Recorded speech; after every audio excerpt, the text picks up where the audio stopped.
Hey everybody, welcome to episode 2 of Tomb of Annihilation. I am Dave, otherwise known as DM Dave. I will be your dungeon master and storyteller throughout this adventure. Now, before I get too much into this thing, let me introduce my players. Ooh, pardon me.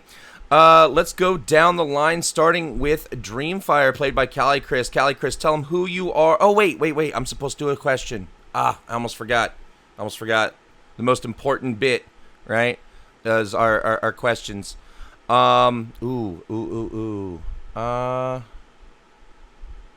Okay, what do you think is the scariest part of Chult so far?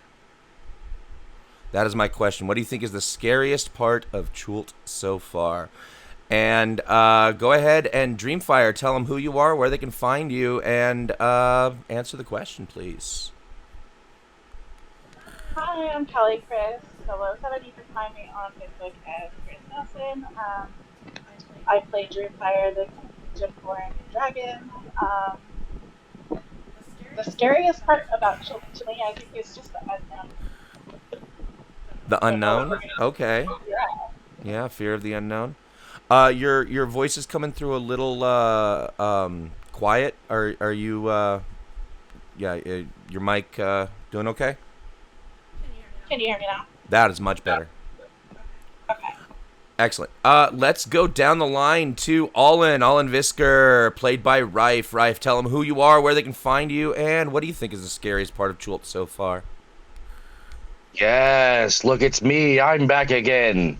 Darren McIntyre. I'm on Facebook.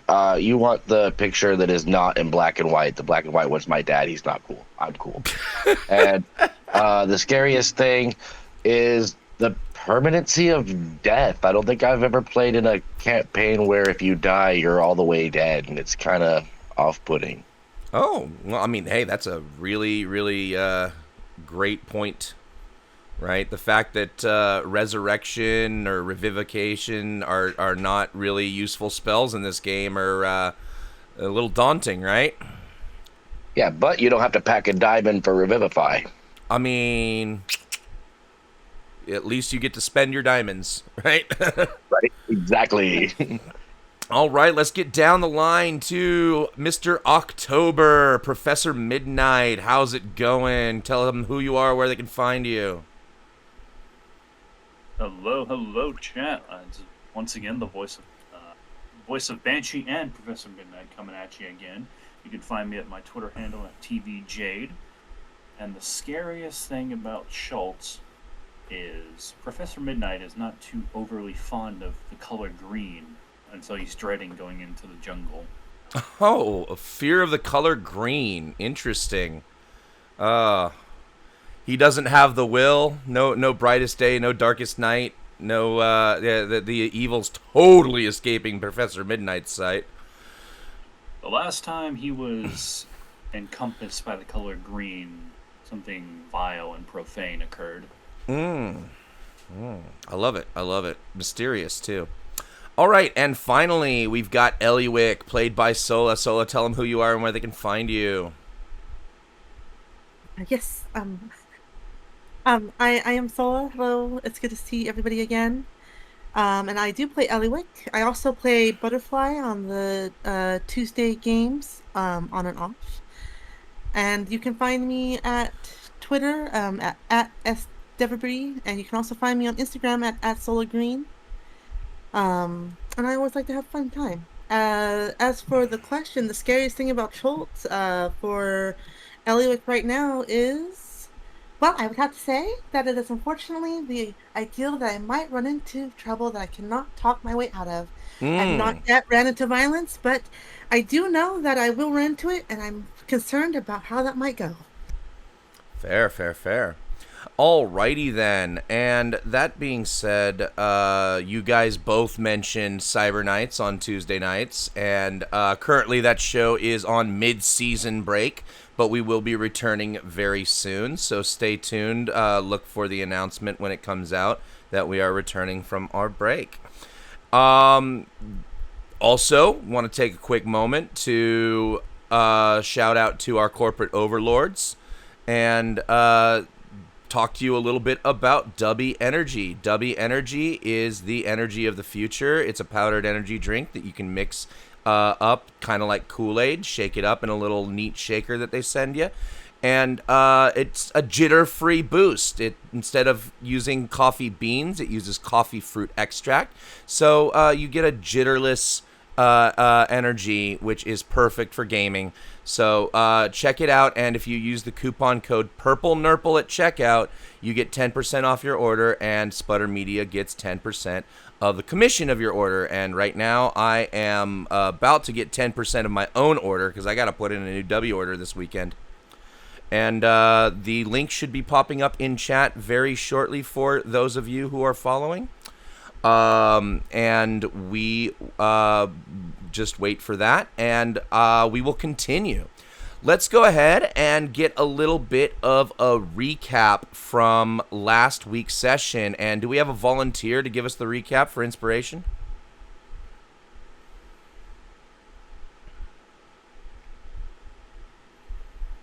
All right, Yes. then I will happily give the recap. All right, there it is. In our last session, everybody was introduced to our lovely party, starting with Owen and Dreamfire, who met in the tavern in Baldur's Gate. They weren't initially aware of where to head to or what to do, but Owen picked up some information from people talking in the tavern, and that guided him and Dreamfire towards Syndra. Professor Midnight and Eliwick met at Syndra's manor themselves, Midnight being guided there after finding out that apparently Syndra has checked out all the books concerning the topic that he's looking into. And Eliwick is the emissary of her enclave and was specifically drawn there by Syndra herself, who wrote to her enclave for help concerning the Death Plague. And that is where the whole group met, which was a great time. We got a great joke from Reef when everyone was ported to meet Syndra's friend Wakanga, who gave us a lot of great information about the port of Nyanzaru. Nyanzaru. Yep. Thank you. But we learned about the princes that are controlling the port, and that we can find pretty much everything else that we need to begin our expedition into fixing this death plague problem here in the port. And that includes guides, any important things like tents, and other things that we might need to help us battle off problems we might come across. When we did start looking to guides, Dreamfire did suss out that a pair of guides that are working together actually might not be so great, which helped us knock them off of our potential list of guides to look into. The parties tentatively agreed to a few guides, but they've also agreed to do a bit of more of an interview and talk with the few guides that they're interested in to really just lay down who they're going with. And they still have a few little purchases left to make before they can head out. And that's where we're at. Excellent. And when we left Port Nyanzaru, when we left the party, not when we left Port Nyanzaru, you guys were just leaving the Red Market area where the Welcome Wench is, and I needed to know where you were gonna go from there. So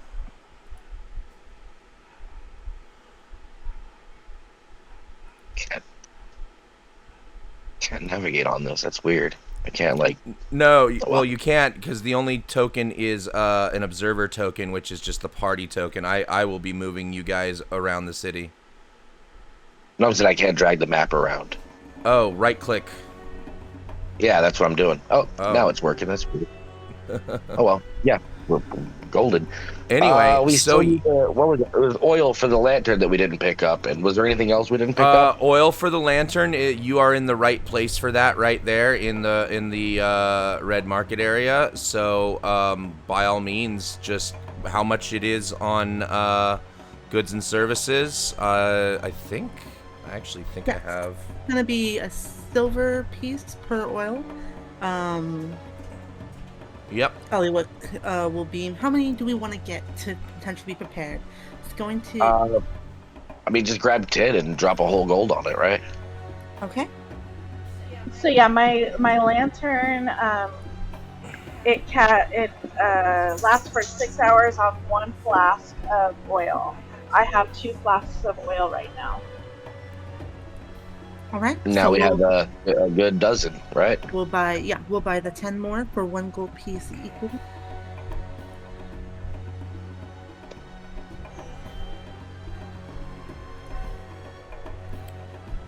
Yeah. Anything And else then- that's just standard fare and not really the adventuring equipment that you would find in the Grand Souk? Did we I think already for get me- the bedroll and everything? Yeah. Yes, I have already striked that from the thing. We have that. We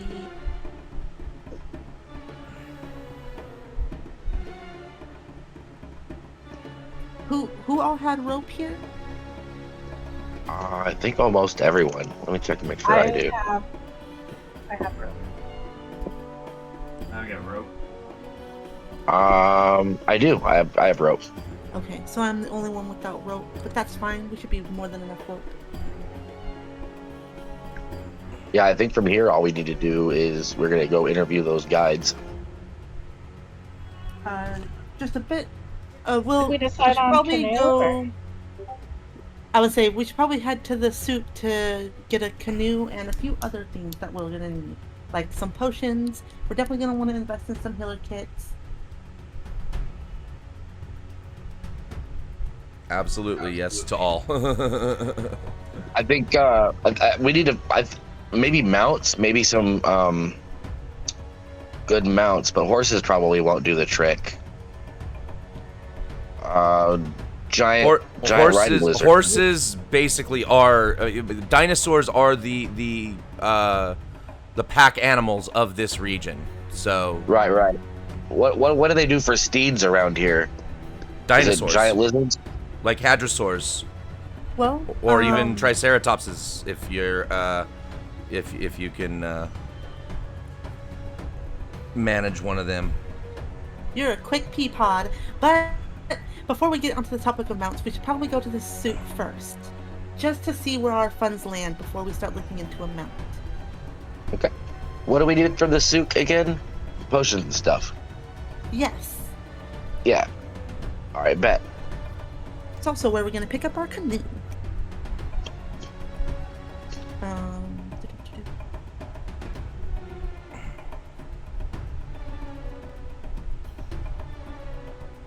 I think a canoe weighs what, 100 pounds? Or 50 pounds? It's 100, isn't it? All right, so you guys are traveling towards the Grand Souk then?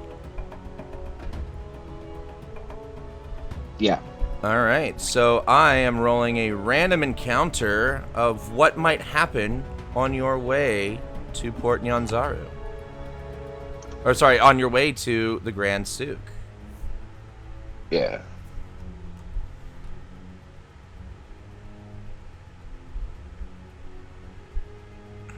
All right.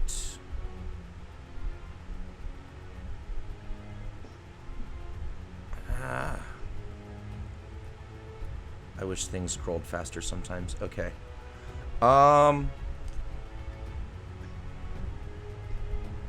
I want a different volunteer other than Sola, since she read us, or she did our recap there. I want to volunteer to roll a D10, please. I'll do I it. can do that. All right, yeah, you do it.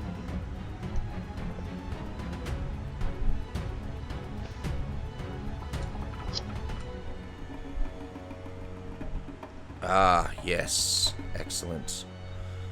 So, you are approached as you are passing towards the Grand Souk by a man named Omala. Omala is a master colorist at the dye works. He recently bought some dancing monkey fruit on the black market and used them to make and sell dye. Shortly thereafter, he received an iron token from the Yekta Society for our spelling, our lore keeper. The Yetka Society is spelled Y-T-E-P-K-A. I hate you. Huh? Y-T-E-P-K-A. The Yetka Society. You know what? I'm not going to pronounce it right. It sounds like you're choking on a Y society. A grim warning. He wishes to atone for his crime and seeks an audience with Quaothi, the merchant prince who controls the legal sale of fruit. Fearing for his life, Omala asks the adventurers to accompany him to Golden Throne, where he plans to beg for Quaothi's forgiveness. He has no money to offer you as a reward. Quaothi is... I can't read that part yet. The question is, do you accept his quest? He is looking for somebody to help him, to accompany him to Golden Throne, to help him basically beg for his life because he's been given a death sentence for buying fruit on the black market.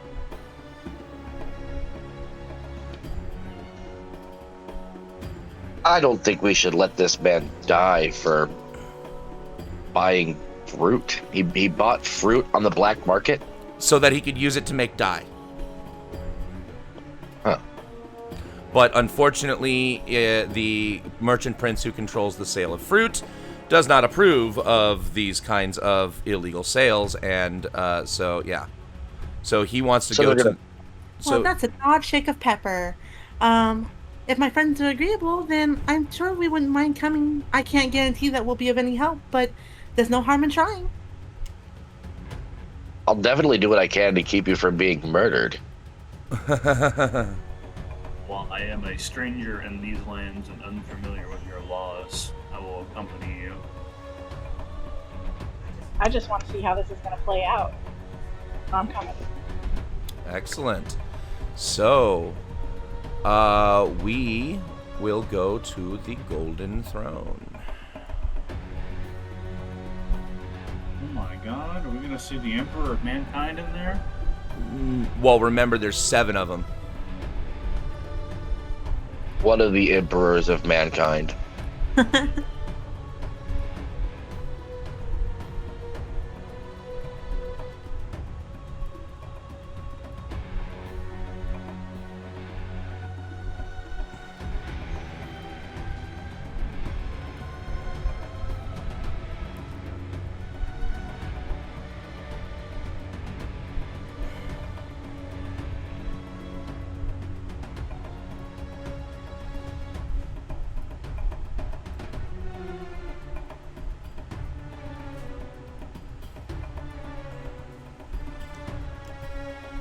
All right.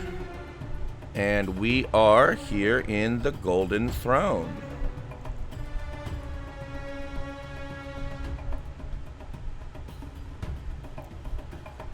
Damn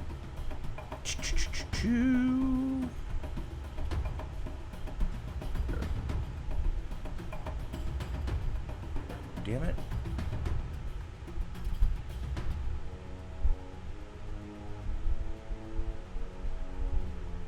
There it is, Golden Throne. So, just as a recap of this area, this palace serves as the meeting place for the merchant princes of Port Nyanzaru and is recognized as the seat of the city's loose government. It was built decades ago by an Amnian trader and is one of the most opulent structures in the city, rivaled only by the grander temples and the merchant princes' villas themselves. An honor guard of 8 Chultan gladiators is always on duty to keep loiterers in the daytime and thieves in the night. Or keep away loiterers in the daytime and thieves in the night. The Golden Throne is the best place to meet any of the merchant princes without an appointment. They rarely meet with visitors who show up unannounced to their homes. So, all right, here you guys are with Mr. What was his name? Omala here next to you. And he is asking you guys to speak on his behalf. He definitely does not feel confident in approaching the Merchant Prince by himself. So he's kind of looking for one of you guys to step forward, literally. Ellie will cheerfully begin moving forward. Same.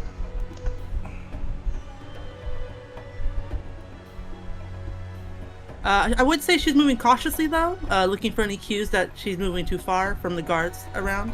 The guards do not seem to be paying you too much attention, other than how guards would just normally be paying attention to people.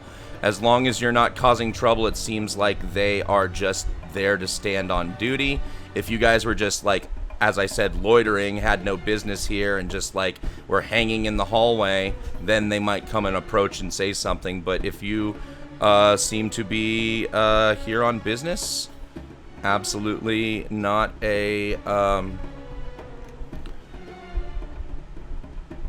not an issue. Just in case things go sour, I send an updated character link for you. Excellent. Is it me, or does the golden throne look more like a golden living room set? It is, yes, and it would make sense because, like I said, 7 people sit here when they're in council. Right now, Right.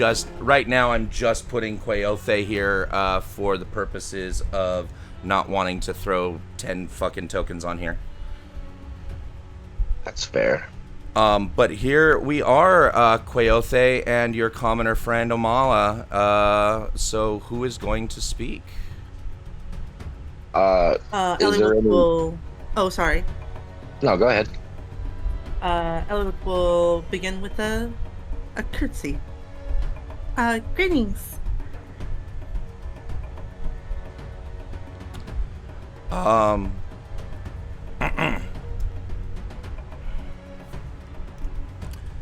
One second. God, my mouse. All right.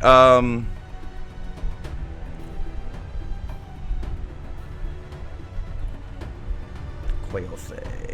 I need to have her in front of me. There we go.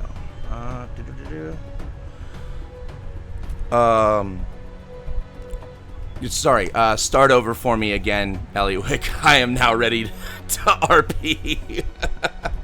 Absolutely. Ellie will, before she says anything, open with a polite curtsy.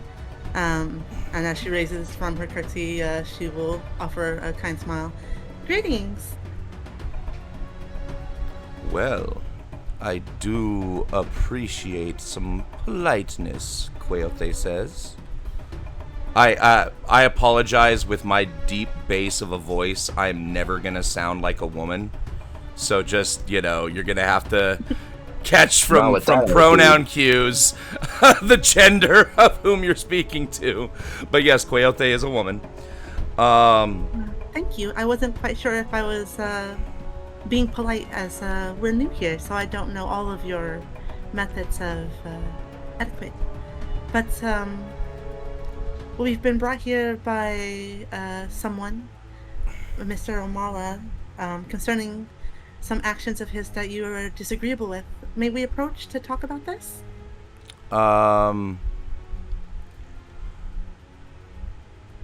Sorry. There are 2 other people who accompany Quailthay, and I wanted to get them on the board. So Quailthay looks intrigued, and tells you that you may approach, but there is definitely a menacing attitude about her. And everybody give me a perception. No, insight. Give me an insight check.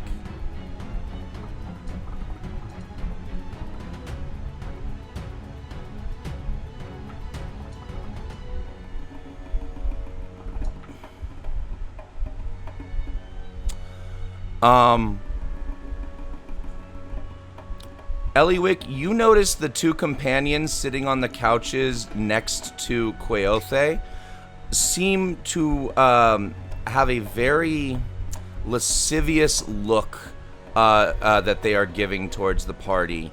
Not menacing, but definitely like a lustful hunger.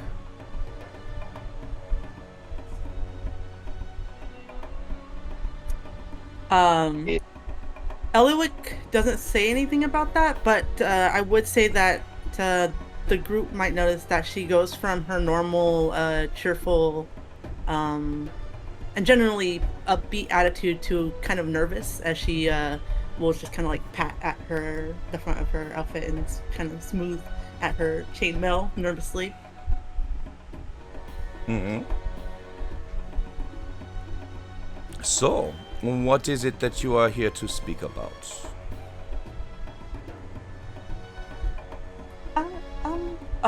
Eliwick nervously looks towards Olin as she like forgot everything she planned to say in the wake of the look from the guest that Queothe seems to have already with her. It would please us if you would spare him rather than punishing him for his crimes.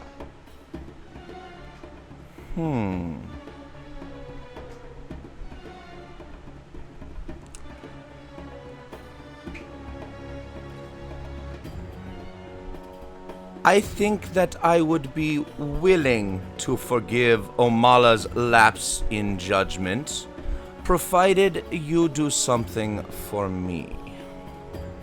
I want you to kill a man named Shago within the next 10 days, no questions asked, and speak of the deed to no one.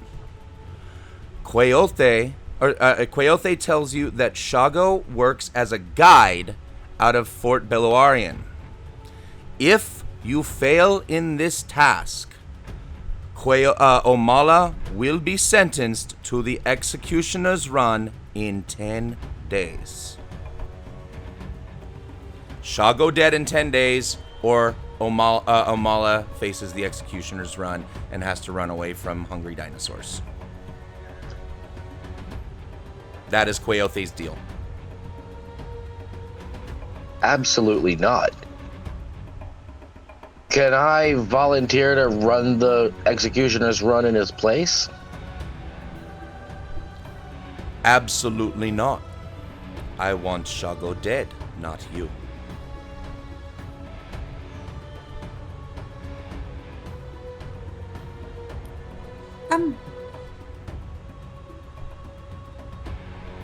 I don't even know what to say. And then, yeah, I out of character, I want to throw out the no questions asked part. You asked a question. I You two are well. The choice is I'm ours gonna be- now. We either do nothing and he dies, or we do something and someone else dies. Either way, a life is going to be taken. You did say no questions asked, but I do have one question. Is it a question for Queothe or for the DM? Let's clarify. Do we have time to consider this proposal of yours? Yeah, you have 10 days. Okay, fantastic.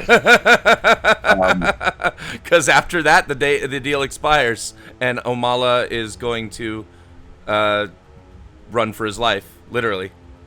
Eliwick will kind of shake herself, and she'll give another deep curtsy, and as she raises, she'll smile and think gratefully towards Queothe.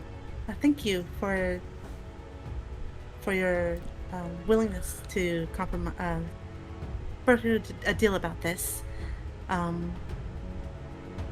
suppose you'll know what we've decided based off what may or may not happen.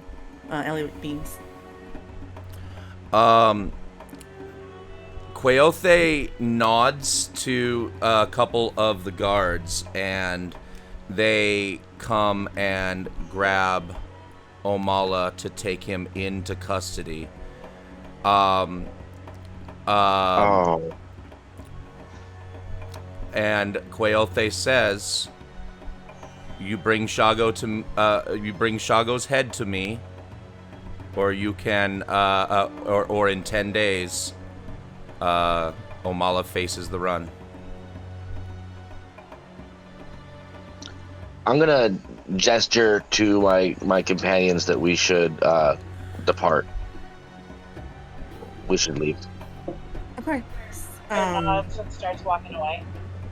Ellie will offer one last curtsy before she'll take the cue from everybody else and follow.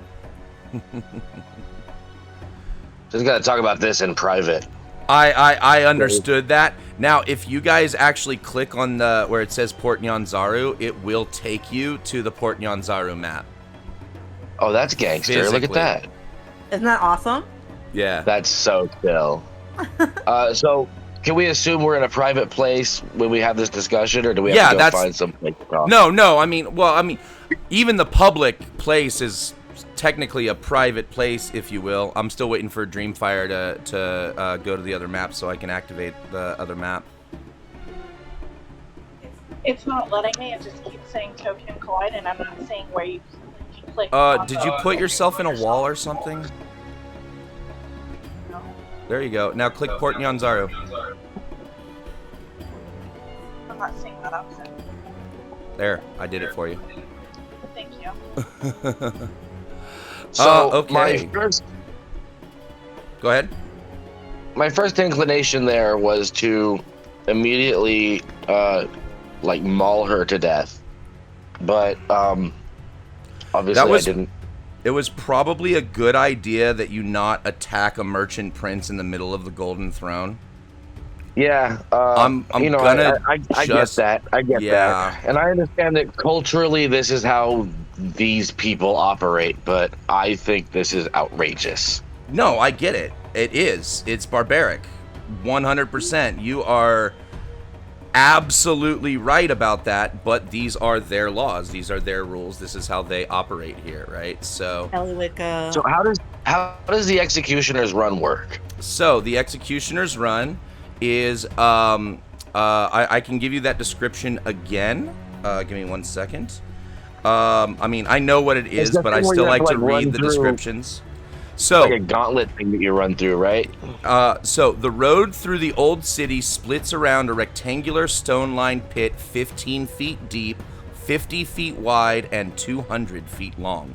The original Amnian residents built it as an arena for a highly competitive ball game, and it still provides cheap entertainment for the locals. Velociraptors and other hungry beasts are set loose in the pit, and convicted criminals are dropped in at one end. Any criminals who make it alive through the gauntlet of carnivores to the far end of the pit can scramble up knotted ropes and win their freedom, along with the adulation of the crowd. Spectators line the walls for these spectacles, including representatives from every level of Port Nyanzaru society, not just residents of the old city. Bets are placed on which criminals will survive, which will die, how far runners will get before a beast brings them down, and how many kills each animal will rack up. A handful of Choltons have become celebrities by surviving multiple dashes through Executioner's Run. It's been suggested that some people continue committing crimes solely because a conviction is the only way to get tossed into the pit, and betting is always heaviest on a repeat offender.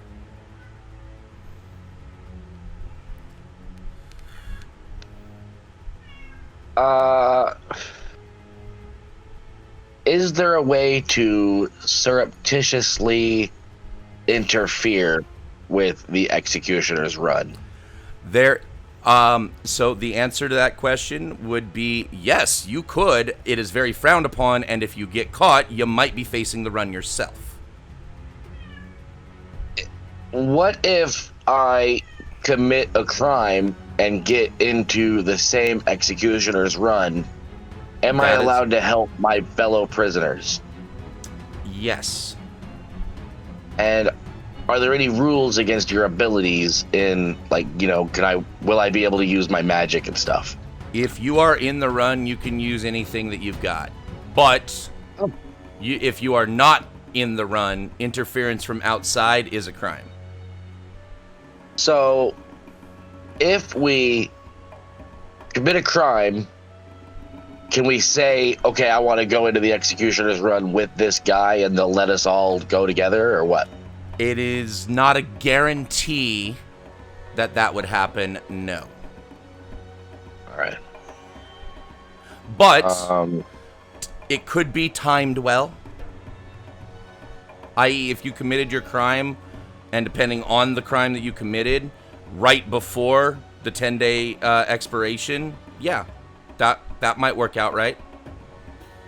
But if you did it now, you'd probably end up there in the next day or two, and Omala is not scheduled for another week and a half. Oh, man. We do have a mission, but I can't just let this person be murdered. He asked for my help. And one thing I'm definitely not going to do is go murder a stranger. Dreamfire wonders about the other princes. Wasn't there somebody that allows murder? And Dreamfire wonders if we do murder this person that the prince wants us to murder, will there be consequences to that? Yeah. I mean, to me, that's kind of a moot point because cold-blooded murder is out of the question. I'm not going to do that. Right? So, I mean, it's a good question, and we could go and get permission from that particular prince to do the thing if that was what we were going to do. But, and I like you guys, but if you decide that's what we're going to do, we're going to fight. No, I'd rather we didn't go randomly killing people. We don't know anything at all about that situation.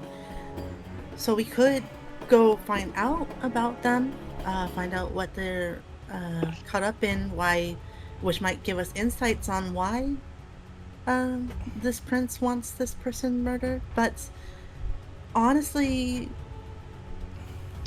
I do feel sorry for Amala as you do, and he did ask for our help, but he lives here, he knows the laws here, and he willingly did this with knowing these laws. I don't know if I'd like to get caught up in this matter when we have to deal with the plague. Yeah, I mean, I guess I could make it my business to just every day go through the run and save criminals from being eaten by raptors, but here is another thing I want to mention. Time to do that. Here's another thing I want to mention. Fort Beluarian is about a 5-day march. Oh, okay, and we would know this. Well, you have a map, and it is on the map. If we go over here to your map and check that out, and wow, I need to change the initial view on this, don't I? I need to zoom that out. Oh well, we'll do that. We'll worry about that later. So here we are, where you are now, and Fort Beluarian is right up to the northeast, exactly 5 days. So on foot, your 10-day window is literally march there, go kill the guy, march back. All right. Okay. So I think this person, what's the name of the guy she wants us to kill? Shago. And he works as a guide out of Fort Beluarian. So he's also one of the potential guides you can meet. Yeah. So, okay. I think it might be a pretty good idea to let him know that this maniac is gunning for him anyways. Because if we refuse or don't do it, she's just going to have somebody else do it. And he should probably be aware that someone's trying to murder him, right? So what if we go to Fort Beluarian, let your boy know what's going on, kind of suss him out, see if he's a good guy or a bad guy or whatever. Then shake it back to Nyanzaru, and I'll try to go through the run and save the dude. That is an option. And it doesn't even have to be you. You could try and get the whole party in there, potentially. Sounds like Eliwick. Amount of time and effort that we don't really have. but to potentially okay, save 2 what's- lives. So yeah, What, I see where what Rife is is this coming getting from. with this- Yeah, how dire is this situation? Like, should we try to beeline for the end goal, or do we have time to like get established and get ourselves in a situation where in a position where we're more effective and able to handle the curse? Like, are we ready to just go handle the curse right now? Are you asking me as a question, or are you asking your fellow We- party members? Yes. I would say every moment we dally, those that have come back are going to wither away further. That's true. Owen, Out of you talked about character from kind of a meta perspective, we're gonna need to level up and Yeah. before we Absolutely. go trying to do um, so again, out of character meta, but the campaign was designed so that we would take part in some of these side quests. It doesn't have to be this particular side quest, but we're probably going to want to do some side questing, is what I'm saying. Dreamfire is curious about this Shadow and would like to know more about it. Eliwick will give a bit of a strange smile as she sees the differences in opinion, and she raises a hand. While I certainly can agree with your want to help these 2 people, I do think that we do want to try to get started on our expedition, because we don't. While we have some on the map, and we haven't even decided on a guide yet, and we don't know where the thing is. We're going to get experience as we move through these places, trying to find what we're after. I'm not so sure if spending time on this is going to be better than making moves towards exploring. I think that, point of fact, we don't really know what we don't know, and the more we get to know the people around here and have kind of a footprint here in the town, the more likely it is that we'll be able to catch wind of what we need to catch wind of. So the bigger the splash we make, the more likely it is that what we want is going to come to us. I suppose that's a good point. But I'm not so sure I'm agreeable about going to the executioner's pit. I don't want to be known for committing crimes here. Yeah, I understand that, absolutely. I'm pretty sure I can handle, what is it, you said it was a couple of velociraptors? Other dinosaur beasts are occasionally thrown in there for added spectacle. I won't feel super great about murdering those poor animals, but if it's to save, a person's life or people's lives, I really feel like this petty murder over petty crimes thing is just maniacal. And, while I know I'm not here to overthrow Nianzaru, if I could just have any kind of impact, I would like to.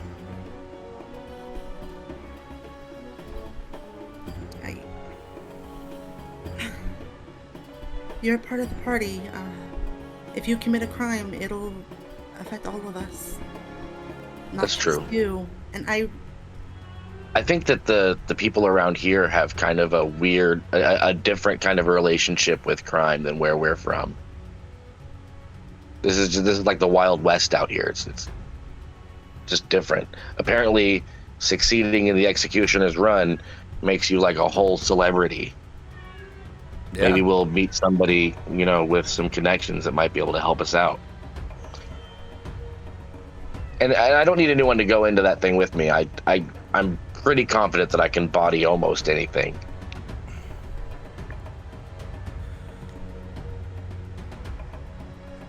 But the first order of business, we got to pick up a guide, and we could do that now here, or we could do that.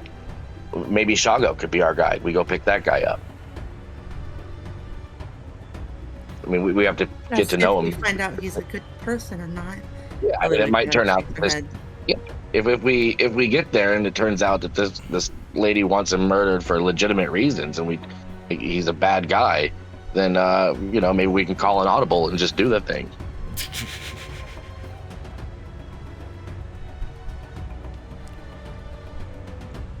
Eloy smiles a bit helplessly. She doesn't seem like she still doesn't really seem like she really wants to do this.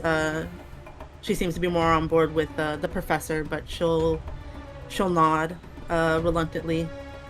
I mean, okay.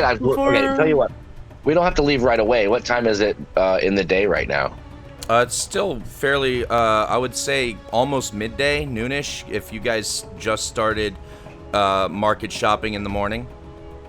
So if we were gonna leave, if we left by sundown, we'd probably be fine, right? So we have all day to go and talk to Azaka and what was it, Iku, and who else? Hugh, and see how that goes. So let's. You guys want to go do that first?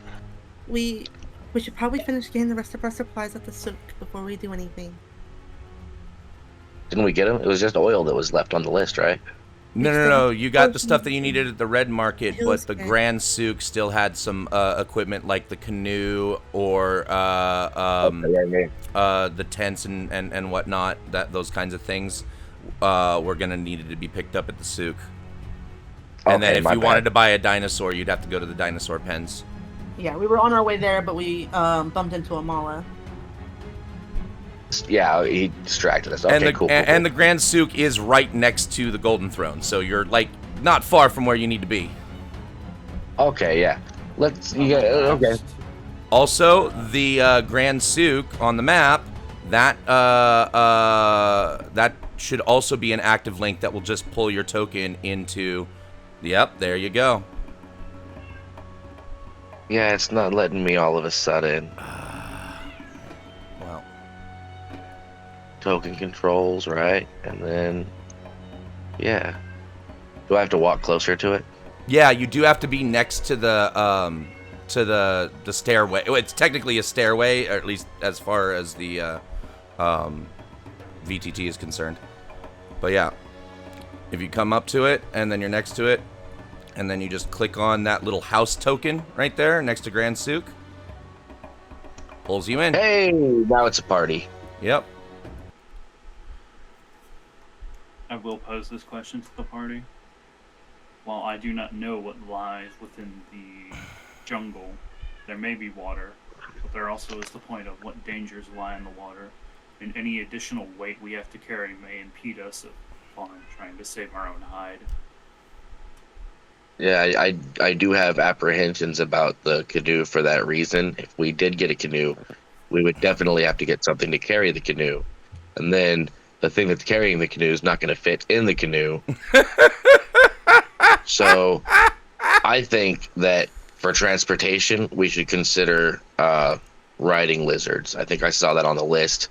They have a climb speed, so they should be able to take a ramp, take a steep angle, and they're large, so they should be able to carry 2 people each. Okay, so Ellie will pull out a parchment that she had during their talk. So we're not getting the canoe then? I don't think we should. Well, Be perfectly honest. if you are heading to Fort Billoarian, the canoe wouldn't be helpful now. But if you are heading down the river, the canoe would be helpful then. So if you are planning on going to Fort Billoarian, you don't need the canoe now, but you might want to grab it when you decide to head down the river, which you guys were talking about. Here's a fun question.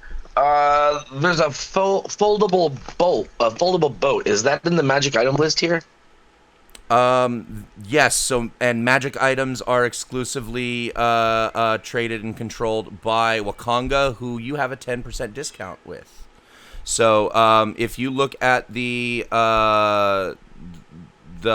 sane magical prices and you find that in there, you'll see how much it costs, and then 10% off from him. Yeah, I'm looking for that now. This is my price. Let's go to alphabetical order, right? Yeah. There we go. Meanwhile, I'll give you guys the description of the Grand Souk again. The Grand Souk, or market, is one of 3 beating hearts of Port Nyanzaru, the other being the Jewel Market and the Red Bazaar. True to its name, the Grand Souk is the grandest of the 3. Traders from up and down the Sword Coast come to this market to buy timber, spices, medicines concocted from jungle plants, dinosaur skulls, claws, iron, tiger pelts, carved ivory, batiri, and grung handiwork, colored feathers, tropical fruit, monkeys, plesiosaur meat, and all of the other riches of Chult. Business begins before the sun comes up, and dealing doesn't stop until well after darkness edges across the city. It's noisy, jostling, aroma-rich circus. Guards are numerous, but less numerous than the urchins and pickpockets. Street performers and tabaxi minstrels add to the cacophony. Colorful awnings protect the market from sun and rain, but also trap the heat and smells. Everything listed in Chapter 5 of the Player's Handbook can be purchased in the Grand Souk. Unusual items might not be available. For example, elephants are not found in Chult at all. But a merchant can always be contracted who will bring an item to order for the right price. An elephant would be so great, honestly, but... Right, and Triceratops is basically your elephant in this game. True, and that's 500 gold, so that would be a while before we could pick one of those up. I do also want to point out, right at the center of the Grand Souk is a Tej bar. Oh, what? Tej, the local bar? Tej, which is the local honey-based alcoholic beverage that I mentioned, is the most popular and beverage here in Port Nyanzaru. And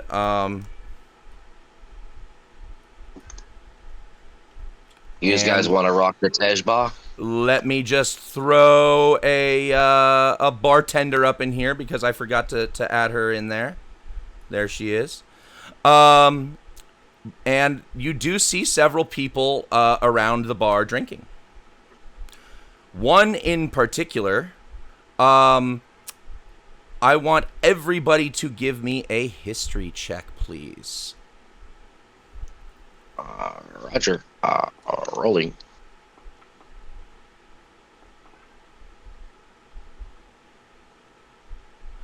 Dreamfire, Allin, because you have been a recluse, I'm going to just say your 12 is not good enough. But Dreamfire, you think you recognize the person sitting at the bar in front of you. There are 2 tabaxi on the other side of the bar as well. But this human right here, you think you know him from somewhere, but you don't know where.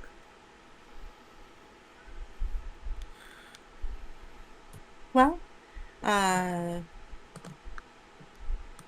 we should probably see about picking up some potions and some healer's kits. I think we can get away with 2 of them, 2 healer's kits, because there's 10 uses on them. It would just be a matter of deciding who's holding them. Do you need proficiency with a healer's kit? So, no, specifically what a healer's kit does is it allows you to stabilize a dying creature without having to make a medicine check. So, you do not have to have proficiency to use a healer's kit to stabilize somebody.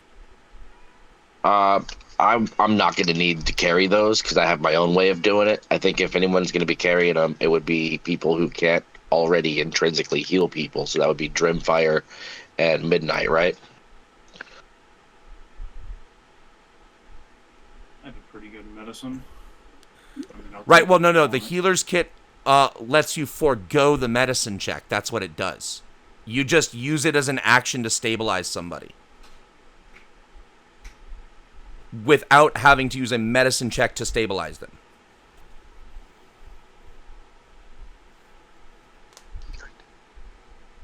Yeah, so I could just flip a switch and make you healthy, so I don't need to carry that. But Midnight and Dreamfire, you might consider carrying those. I can carry one. All right. Okay.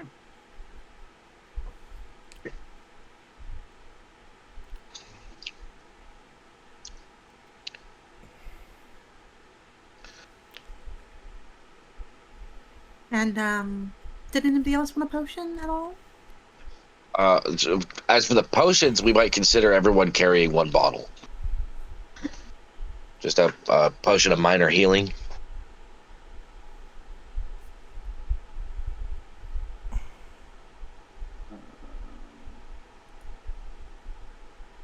That would be my recommendation. I agree with that. I'm going to add a potion to my inventory then. How do I do that? Factors, items. As you Potion? guys are shopping, Professor Midnight, give me another history check, but this time with advantage. Specifically, Professor Midnight. How do I do that off the sheet? Do I just click it twice then? No, you can hold Alt and click it, or if you you click it, you can it'll pop up the option of doing advantage or disadvantage. Or it should, if my settings are correct.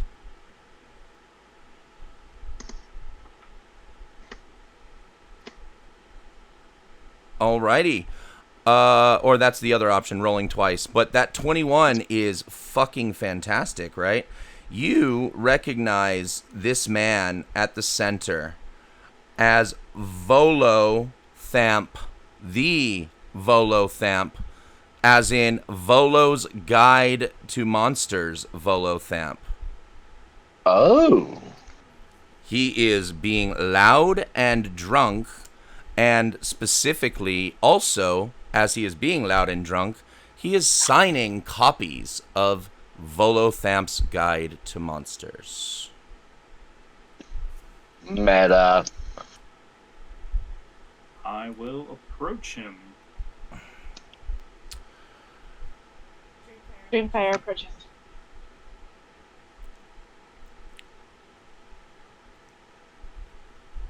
So, Volo Thamp is selling signed copies. The legendary world traveler tells you he's in Port Nyanzaru to deliver signed copies of his new book, Volo's Guide to Monsters, to the merchant princes, some of whom he tells you he knows very well, and to promote his latest work.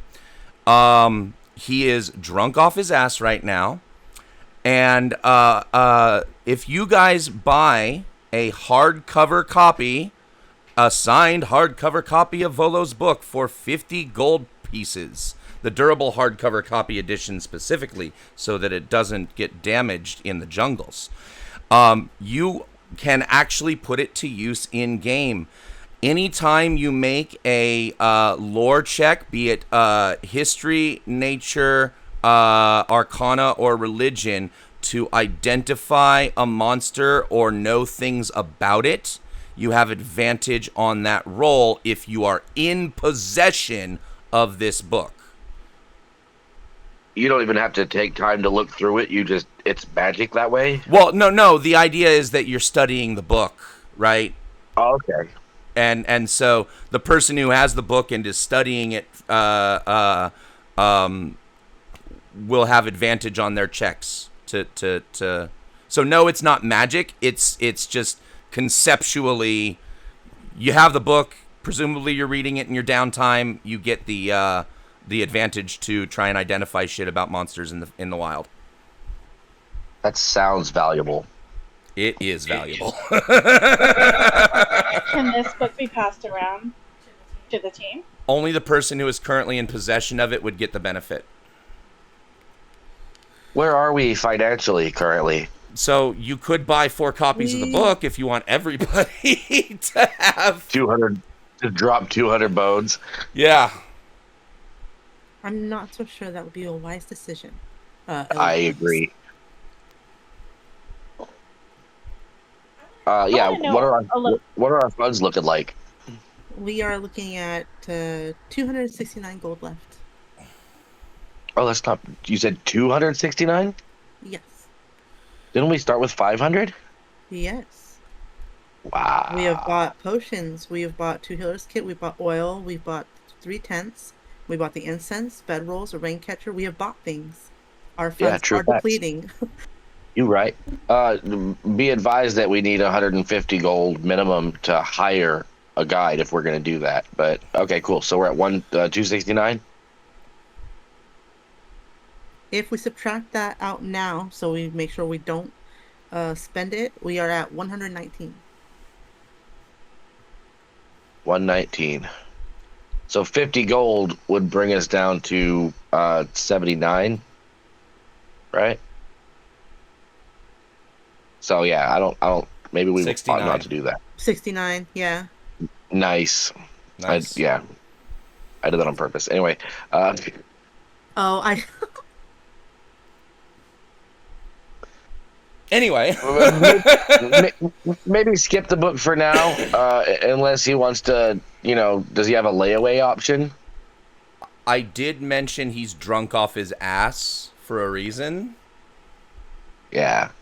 So you might be I able will. to get a discount. I would like to try to do that. I would like to try to see if maybe I'm gonna ask him. I'm gonna be like, hey, a little short of funds right now. Can you give us the book now, and we'll give you 60 gold next time we see you? No, but if you beat me in a drinking contest, I'll give you 50% off. I will absolutely. I will take part in this gamble. I've got the highest con here. Yeah, you know what? I'm gonna let you and just watch. All right. Is that a free book for anyone that beats you in this contest? No, it wasn't free book. He said 50% off. Or a 50% off for anybody? He's drunk. He's not cheap. Yeah. Or he is cheap. Or I don't know. Yeah. If anybody who beats him in a drinking contest would get 50% off of the book. Yes, that is the. Dreamfire is curious though. Dreamfire seems to remember this person from somewhere, but is not sure where. Oh well, I want to say the not sure where was kind of filled in by this is Volo. This is Volothamp Gedarm, literally the man who wrote the book on monsters. Okay, so that he's just famous. I don't know him from somewhere Yeah, else. he's famous. He is famous. Yes, he is a I famous personally- adventurer who literally wrote the book. Like he has gone around and collected information on every monster in existence and put it all into this book. Okay, I just didn't know if I had some history with him or anything, and I could No. maybe use that to sway him to give us some free stuff. Okay. No, but who's participating in the drinking contest? It was Olin. I am. No, I think it's just midnight. And Oh, I'm gonna, midnight, I'm right. fascinated. I Oh can't my wait God, to see if dude. a Warforged's gonna get drunk. And you're resistant to poison too. Yep. Volo knows everything about Warforged and says, "No, you don't count. Aww. That's scared cheating." To lose against a machine. Well, of course, I know what you can do. Or what you can't do, and that is process liquor. It's not a contest if you can't lose. Well, put a All spin right. in my step. I'll give it a try, Eloic Beans. Dreamfire wants to enter this too. If he's gonna disqualify midnight, now I'm mad, so I'm gonna try to do it too. Volo is, at the very least, buying the Tej, and he signals to the waitress, the bartender, to come over, and he asks for a pint of Tej for everybody, included. So he's whether you're participating in the contest or not, he's still putting a drink in front of you. All right, let's go, money bags. All right, so first drink, we need a con save from both Olin and Volo. Saving throw. Yeah. Volo gets a 13. Olin gets an 8. Olin, you are now poisoned. You now have the poisoned condition. You are feeling a little sick. Does it disqualify me, or am I still in this thing? No. You're just you. But unfortunately, so is Volo. Especially because he's already been pre-gaming before you. So that means now you have disadvantage on ability checks and attack rolls if you are poisoned. Oh, yikes. Well, But not on good thing saves. we're in- Not on saves. good thing we're in town. It's fine. Yeah. Fine. And you will be poisoned this way for an hour per drink you consume during this contest. Oh, okay. So it's not per failure. It's per drink now. Yep. But round 2, because both you you definitely did worse than Volo, but he's already been, pretty a little shipsy. And so you're kind of just catching up with him, really. Let's go ahead and do another shot or another whatever of Tej. So are we not participating in the drinking contest then? Oh, are you participating too? You go ahead, and I need two. If anybody who's participating, I would need your second con saves. Or I would need 2 con saves from anybody who's participating to catch up.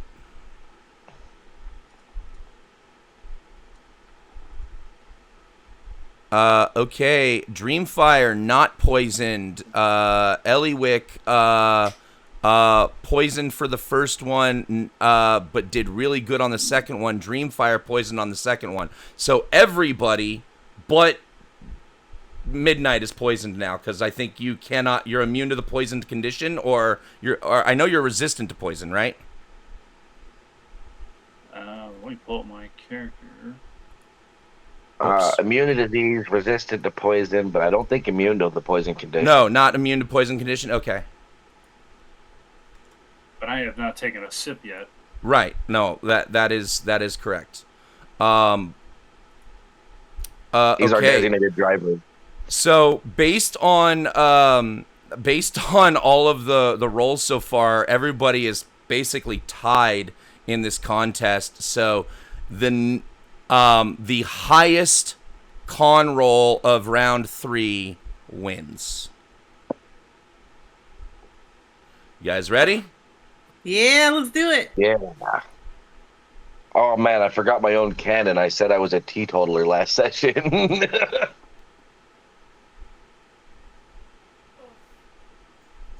Eliwick wins the contest. 14. Olin comes in second with a 13. Volo in third with a 12. And Dreamfire is fucking lit. Lit. So there, you guys all had 3 drinks and will be poisoned this way for 3 hours. Absolutely. However, you guys, because Eliwick won the contest. What? I'll only be for 2 hours though, because the first one I wasn't poisoned. Yes. Right? Correct. Yeah. You handled your liquor the first time. And I got 1 hour or 2. It's still 3 because you failed your first one, so it's per drink you had after that. That's right. It's per drink, not per fail. You're right. Yeah. So, it is only 2 hours for Dreamfire. Everybody else is poisoned, i.e. drunk off their ass for 3 hours. However, Eliwick did impress Volo so much that, yes, he is offering a copy of Volo's Guide to Monsters for 25 gold pieces. Perfect. Eliwick will happily make this exchange. Go ahead and just add Volo's Guide to Monsters as a miscellaneous item in your inventory. Oh, I can do that? Yeah. I don't think I actually have it as an item, do I? Hold on. I tried to add a potion to my inventory Yeah. a minute ago, and I wasn't able to do that. No. I mean in Beyond, and then when I re-import you, we'll have it. Oh yeah, I could do that. That's Yeah. That's way smarter than what I was trying to do.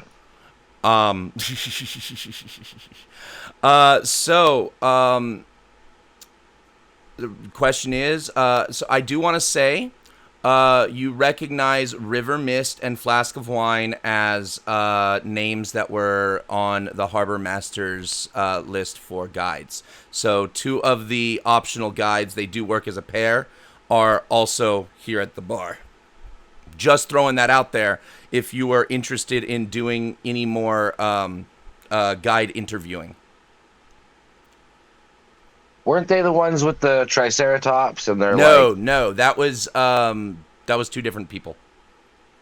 Okay, so These are a pair of tabaxi. Oh, The other guys were human. I like Tabaxi. Here, I will just throw out their just like I did with everybody else, their handout from the journal.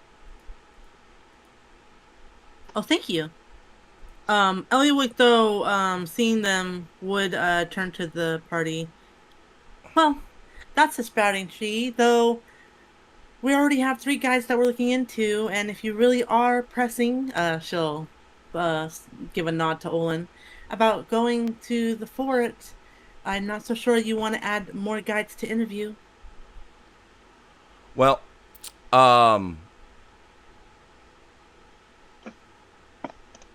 this is River Mist and Flask of Wines, or they just go by River and Flask for short. They say, beware Jobal and his no-good flunkies. That merchant Priss is as trustworthy as a sack of snakes, as are most of his guides. If you choose us, we will never lead you astray. River and Flask are up to the task. That's our motto. Chult is our playground. We're fast, reliable, and know what we're doing. 5 gold pieces per day and a 30-day advance is what Jobal's flunkies demand. We're happy to serve as guides for only 4 gold pieces a day with no payment up front.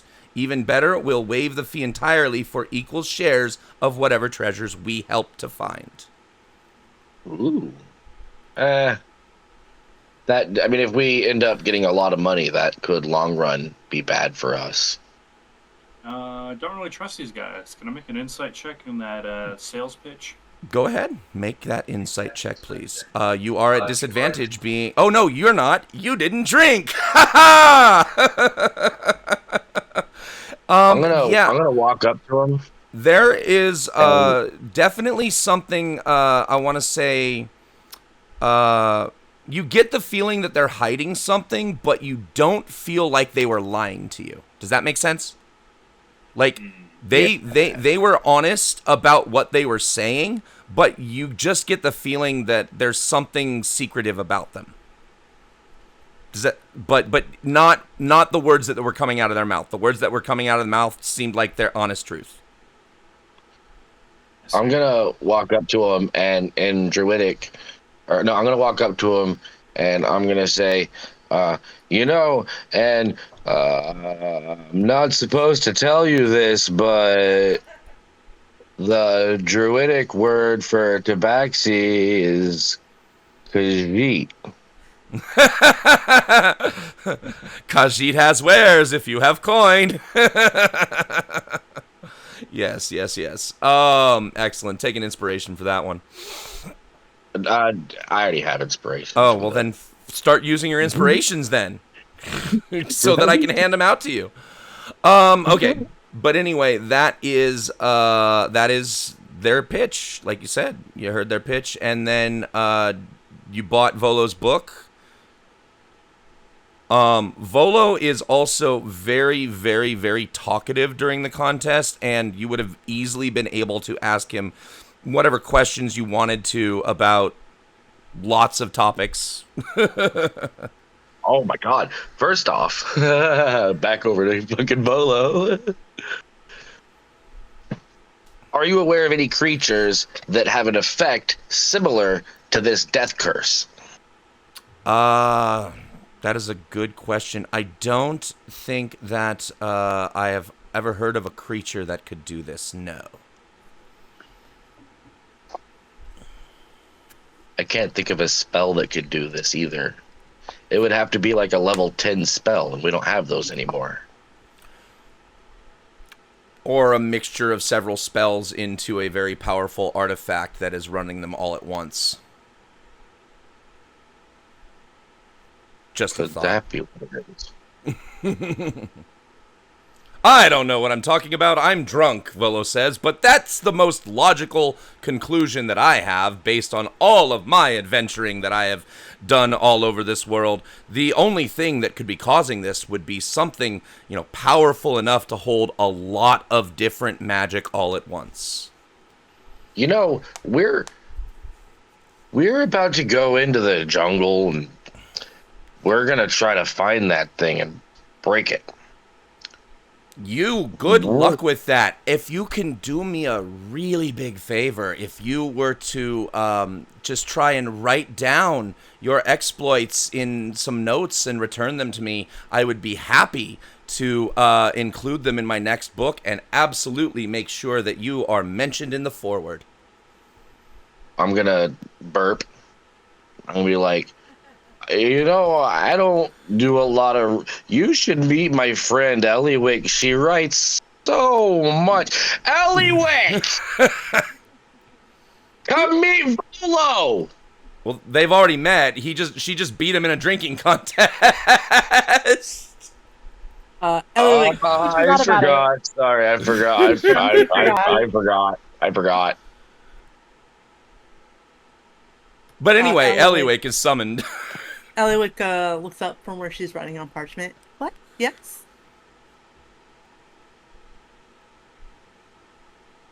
My head. You were the one who were talking to her. My head's resting on the bar now, and I'm snoring. Well, as your loud green friend was shouting to you, I was telling him that if you were to write down your exploits while you are in the jungle of what you are able to accomplish, if you are indeed going after this artifact, as your friend told me, I would love for you to write down all of your exploits and deliver those notes to me when you can, and I will include that information in my next book and make sure that you are mentioned in the foreword. Oh, well, certainly. I'm sure it would be useful if people can get as much information about the things out there as they can. Eliwick will beam cheerfully. Well, fantastic.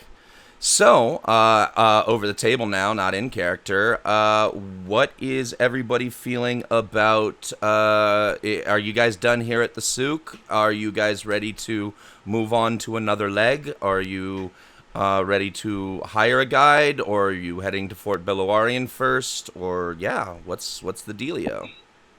Well, it seems the majority of the party, except for myself, is lost in the sauce. They're going to need some time to recover. That is true. I can do anything you guys want to do. I'm all right.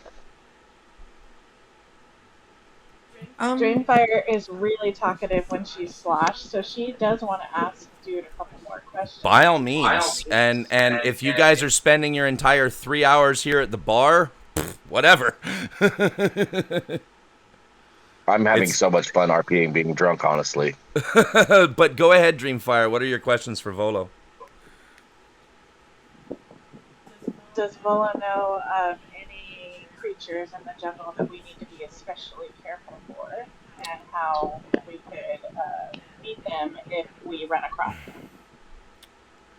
I would say, Volo would say the most terrifying thing that he has experienced are the zombied dinosaurs, particularly those T-Rexes.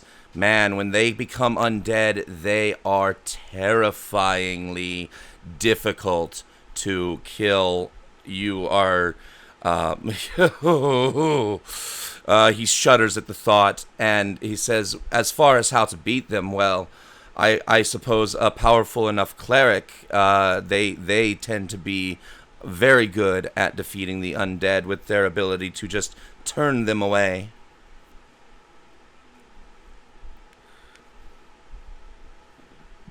My second question is, other than a dinosaur, what kind of creature would you recommend to help us on our journey? Oh, creatures that could help you on your journey. Well, there are some good spirits out there. Not everything that is dead or that communicates with the dead is evil.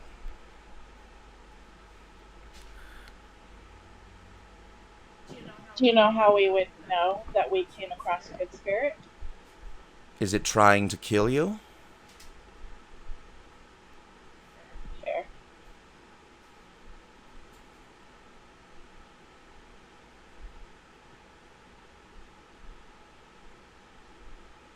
Anything else, guys? I'm gonna start ranting. I'm gonna start saying, "You think the death curse is bad? Wait until the great blizzard comes. The great blizzard will destroy us all."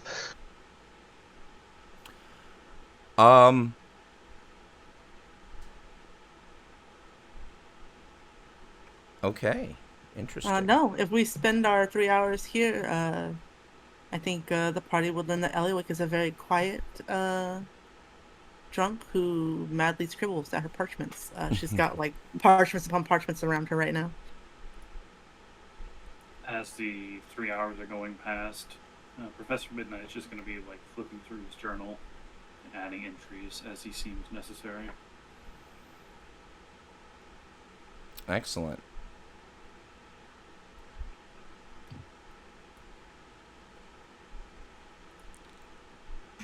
Well, I am looking at 1:20 on my clock right now, and I feel like this is a good moment for our 10-minute break.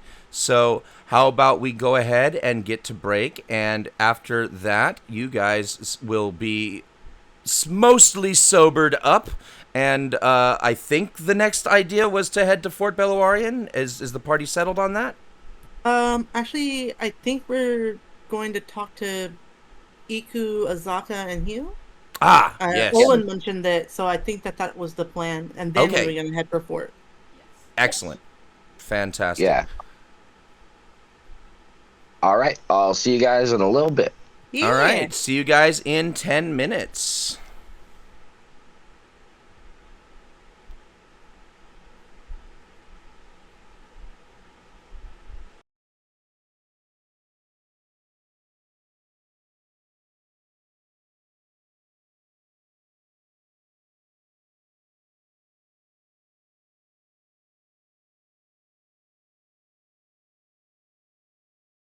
And we are back, ladies and gentlemen. And oh my God. Of course, right as we come back, my computer says I have a new audio update. So hopefully, without updating in the middle of the stream, my audio doesn't dip out on me for some god-awful reason. Oh, wow. Anyway, we are back, and when we last left our adventurers, they were heading back to the Inn of the Welcome Wench to do some guide interviews, so to speak. And so here we are. Welcome, welcome to the Welcome Wench.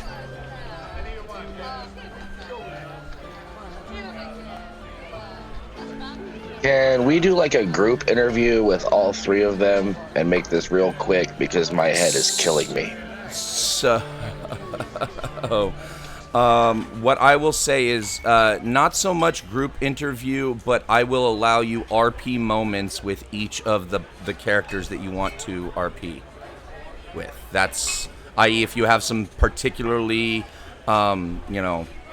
additional questions or clarifications you want to get from those people, they will give them to you in line with their character.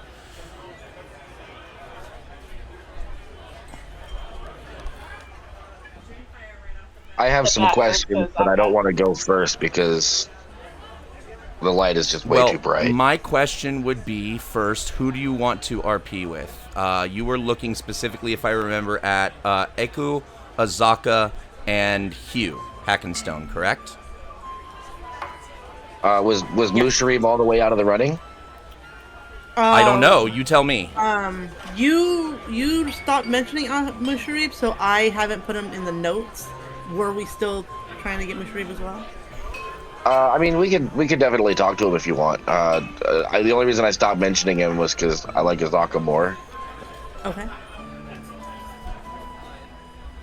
Yeah, let's see how everyone feels about Azaka, Iku, or Hugh, and we'll move from there.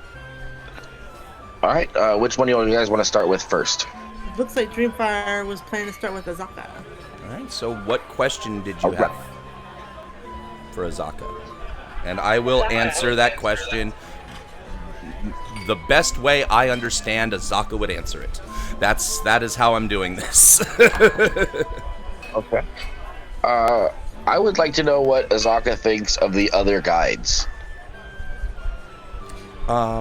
She doesn't really want to talk poorly of anybody else, but she is 100% certain that nobody knows the jungle better than she does. And give me an insight check. Yeah.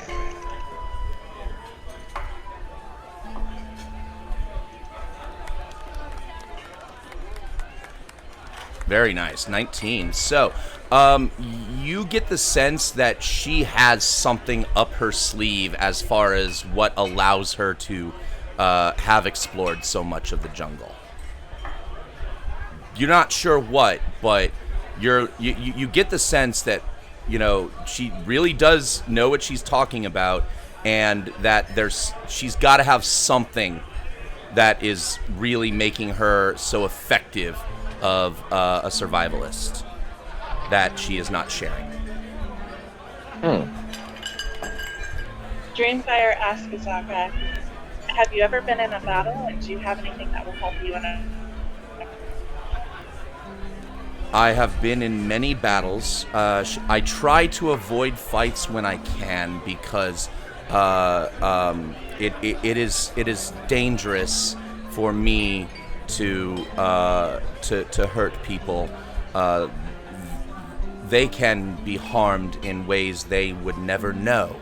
So I prefer, if I can, to avoid battle, but I am not afraid to fight. Give me another insight check. Specifically, I want Dreamfire since it was your question.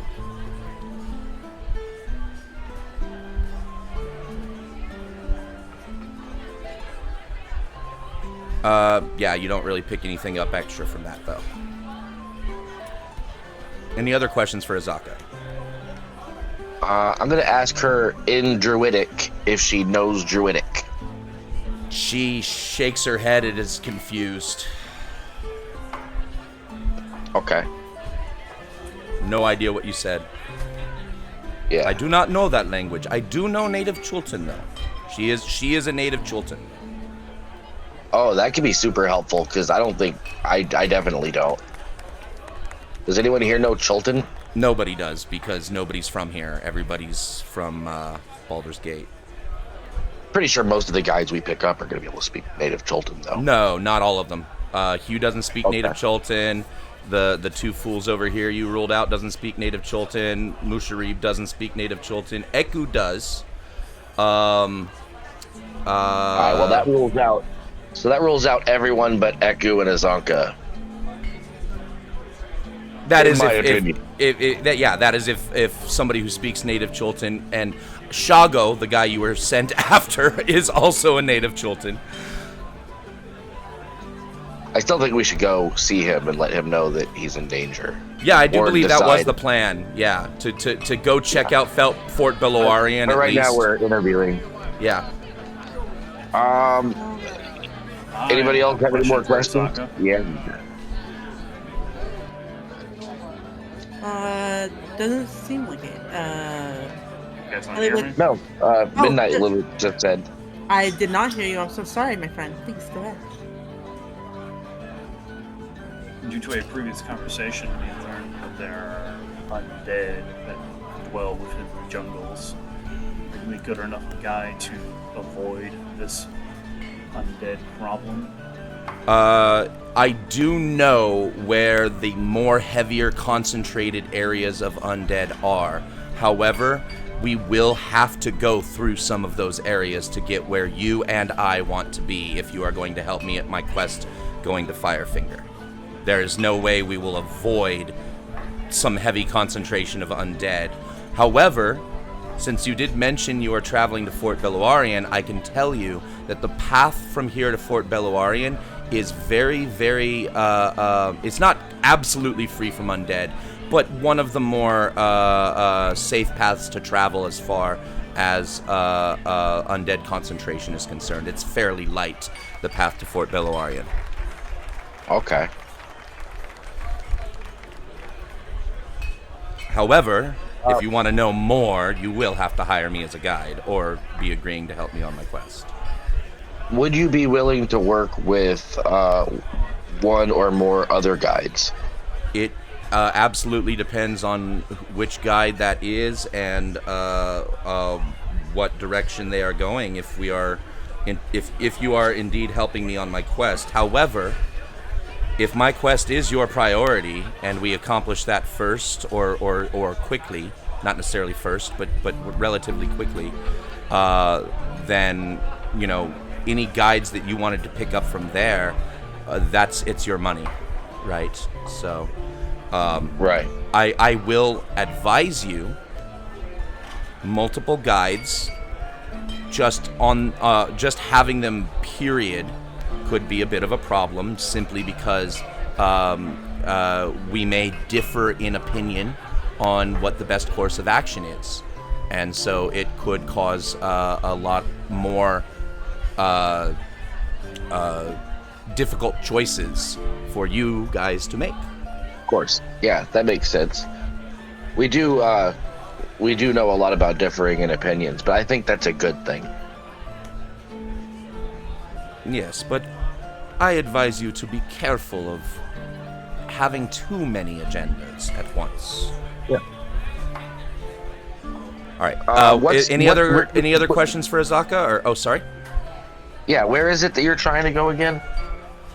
She wants to go to the Firefinger, and if you look at your guys' map, the Firefinger is, she will indicate that it is down the river Tiriki, about 3/4 of the way towards the ending of the river. Okay. Yeah, I'm done with Azaka for now. Okay, so who else would you like to speak with? They're directly across the way, so we could head over to Hugh. Hugh is over where? Here? Yeah.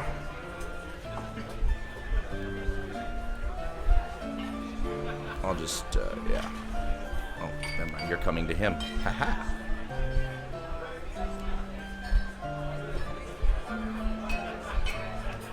All right, so what questions do you have for Hugh?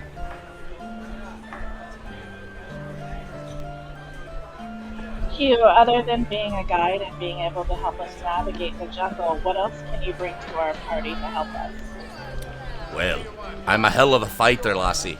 As you can see, as I already told you, I lost my left arm to a red dragon, and I live to tell the tale. You don't live against a fight with a dragon, and if you're not a good fighter. Are you going to be able to climb ropes and or ladders? Aye, me right arm is stronger than the two put together. Since I use it exclusively now, it has become massive and powerful. I can still swing me two-handed battle axe as though I had two hands. Fair I'll enough. ask him in Dwarvish. You're not afraid of the undead, are you? I'll hack them to pieces.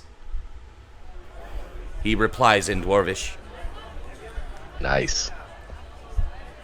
Do you recommend a canoe or a dinosaur for our travels? I never really trusted any beasties. The dinosaurs kind of remind me of dragons. And as far as canoes are concerned, nothing gets you where you need to go better than a pair of dwarven leather boots. Dreamfire He's side out. eyes him at the dragon comment and looks away. He kind of like side eyes you too, like not. I mean, he knows you're not an actual dragon, but he kind of feels a little, not gonna lie, iffy around you. And Yeah. you do pick that up. It's not.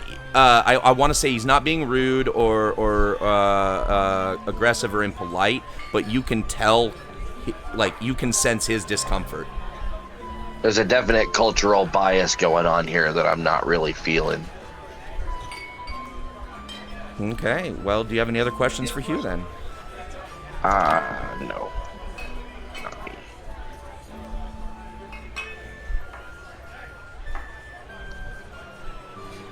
All right. Well, then the last one you wanted to interview was Eku, right? Right. So, what questions do you have for Eku? I'd like to ask Eku what she thinks of the other guides. Eku thinks that the other guides are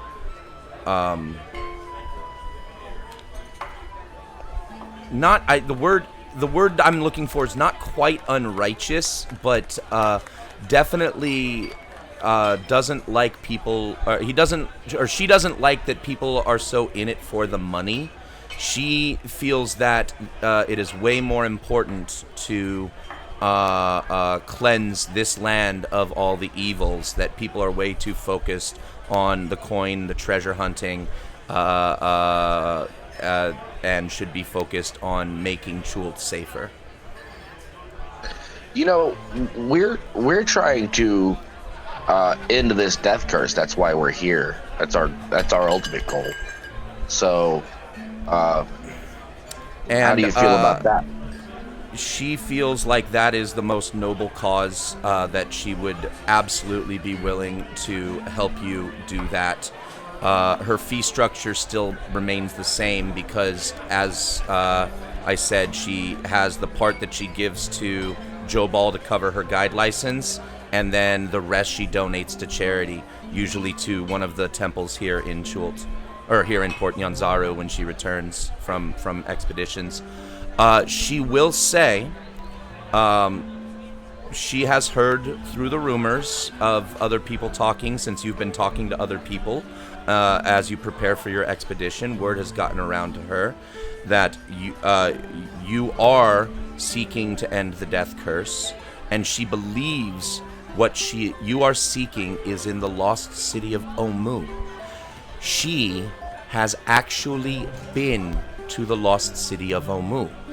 She knows exactly where it is. Wow. Then yeah. Okay. Let me ask you this. What do you think about Azaka specifically? Azaka is pure of heart. I do not believe that she would willingly bring you to harm or betray you in any way. However, she does seem to be very shy and hard to get to know. She doesn't seem like she wants to be friends with anybody or let anybody get too close to her. So, she has a particular thing she needs to do. It's in Firefinger. Firefingers. Okay, it's at Firefinger. Now, we need to go to this Omu place. So, is Firefinger on the way to that? There are paths well, she doesn't know where Firefinger is. Azaka knows where Firefinger is, but if you mention the Tiriki River, she would tell you that you could absolutely use the Tiriki on your path to Omu. However, Omu is very far away from here, and there are many ways to get there.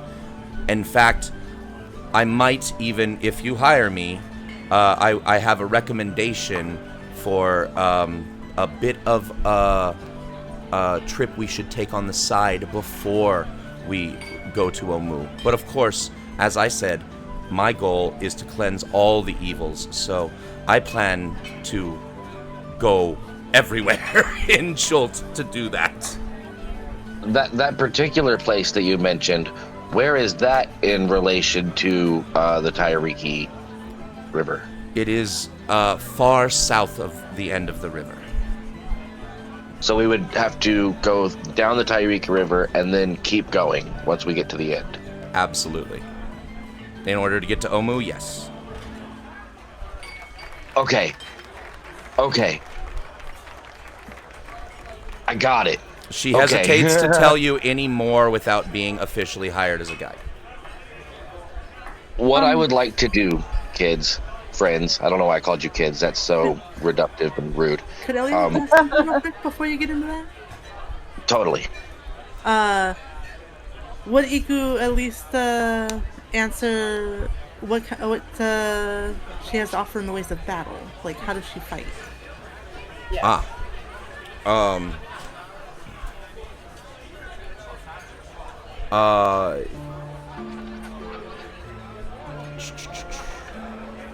Insider? Sorry, I'm just, she tells you that, she is mostly, she mostly has magical abilities to help her survive, such as, create food and water. She can cure wounds, she can cast restoration, protection from poison, sanctuary shield. She is, she is mostly a spellcaster. However, she does have combat abilities. She is not primarily a melee combatant, but she can definitely help keep herself and you guys alive in the jungles. We just found a winner. She's definitely a quality of life choice for sure. She'll save me a spell slot if nothing else with the create food and water. That's huge. Oh my god. Okay. Any more questions for Iku? I want to ask her what she would think about working with Azaka and us all together. Yes. Artemis. I love your excitement.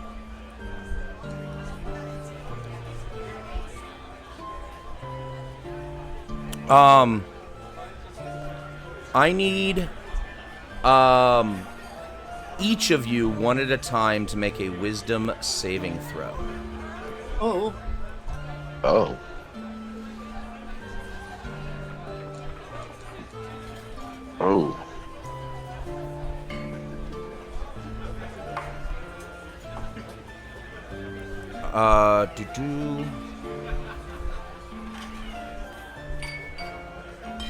What's happening? I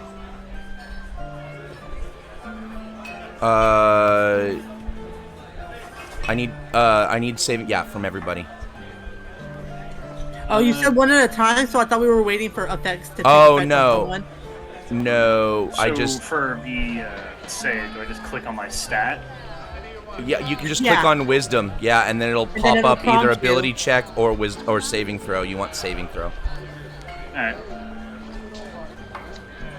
Okay, excellent. So, that.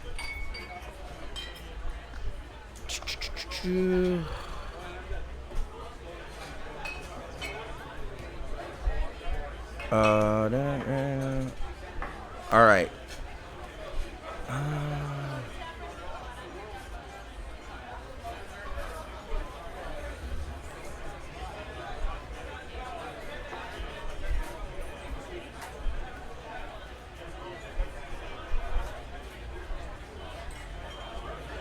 Okay, each of you know, first of all, that Eku is probing into your minds. All of you passed the saving throw except for Professor Midnight. So, Professor Midnight, I need you to tell me what is most on your mind in this moment. Actually, I need to know everybody what is most on your mind at this moment. Everybody. Because they get the surface yeah. thoughts still, right? Yeah, you get the surface thoughts. Whatever your surface thoughts are, Eku knows each of your surface thoughts. So first, let's go through. That's the one at a time I want. So we'll just start from the top. What are just your surface thoughts, Olin? So I mostly live in constant fear that there is an impending cryoclasm that is going to destroy, is going to freeze everything and kill us all. Okay. And your alignment is? I'm neutral good. Okay. Eku wears her expression on her face when she touches your thoughts, and of course, because of the spell, you do know she touched your thoughts. This is the Detect Thoughts spell, but she is able to cast it at will. No spell slots required. And she definitely seems concerned over your thoughts of the cryoclasm, and but pleased that she knows you are a good person, and so your worry about the cryoclasm makes her feel more trusting towards you. Dreamfire, what are your surface thoughts right now? Dreamfire's having a war in her head about the stupid canoe or the stupid dragon and trying to determine which one would be a better option, but is going for the canoe just because of the river. Okay. And then Eliwick, what are Eliwick's surface thoughts? Eliwick is concerned about going to the fort. She doesn't really care to go to the handle this problem. The gentleman broke the law. He knew the law, and so he should face the law as it is intended. Wow, interesting. Excellent. Thank you. But she does not want to overlook Olin's concerns, and so she is kind of battling about how to handle it. Okay. And finally, we get to Professor Midnight, your surface thoughts, but also, because you failed the save, Eku knows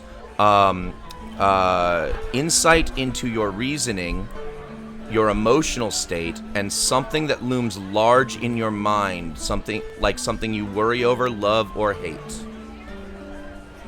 So first, the surface thoughts. I am indifferent to whether or not what was the guy's name? Omala. Omala lives or dies.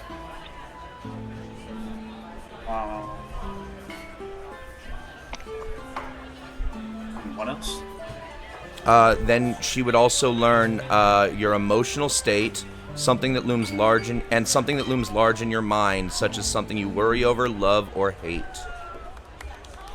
My current emotional state is relaxed, I guess. Mm-hmm. And as far as what looms in my mind is is a nightmare / memory of me crawling on the steps of a burning movie theater as it is wreathed in green flames as a shadowy figure with wispy tendrils tries to wrap its tentacles around my leg and drag me back in. Vivid and frightening. So, Eku apologizes for the intrusion, but she had to know for certain, if you were to hire her, that you were good of heart.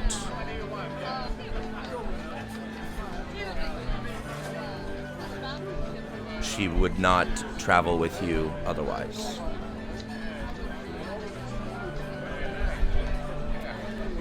Well, I'm a little uncomfortable with the intrusion, but I kind of feel like letting it slide with her. She just seems wholly good. Can I insight check her, or did I? By all means. Do that? Did she Oof. Do I need to give up what my alignment is?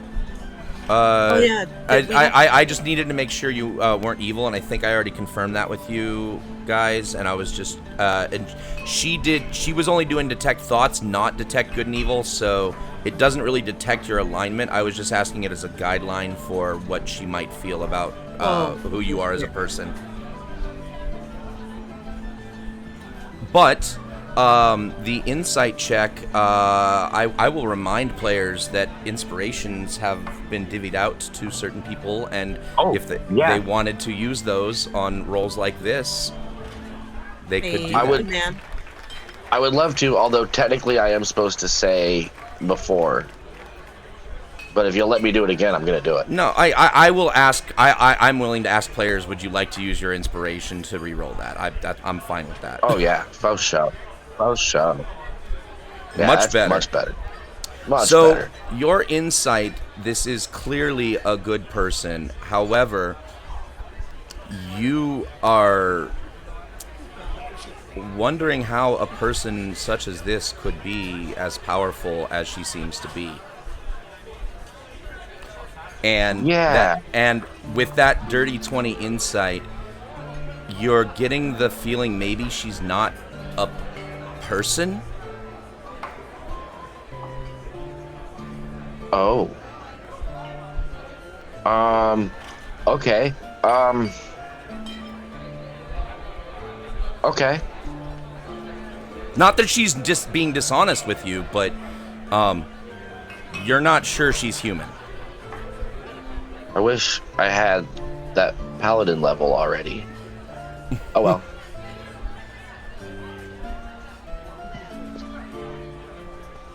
But she's genuine. Eliwick will kind of shake herself, and then she'll just beam at Iku, and kind of wave her hand, and like, oh, don't worry about that, Jester. Aww. Not at all. It's always safe to know who you're walking amongst.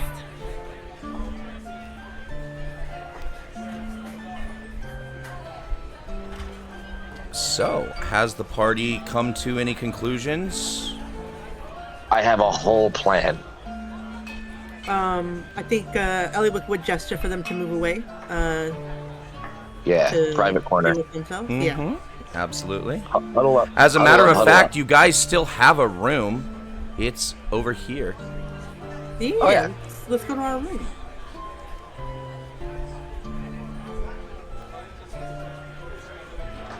Oh shit, I just closed it.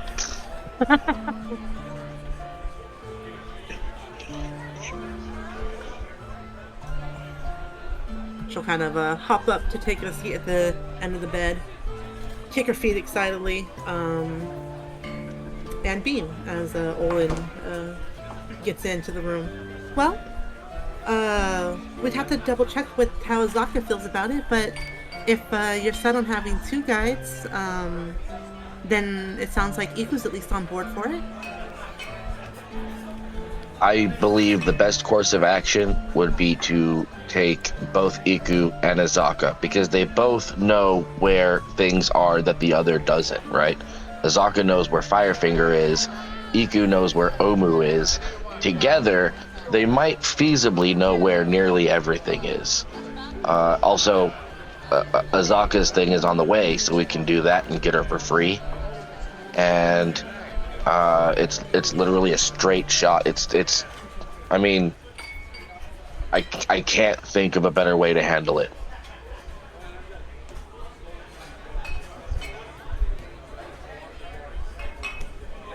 Dreamfire agrees that both would be mutually beneficial for all of us in this, and is really excited to go on the journey with us.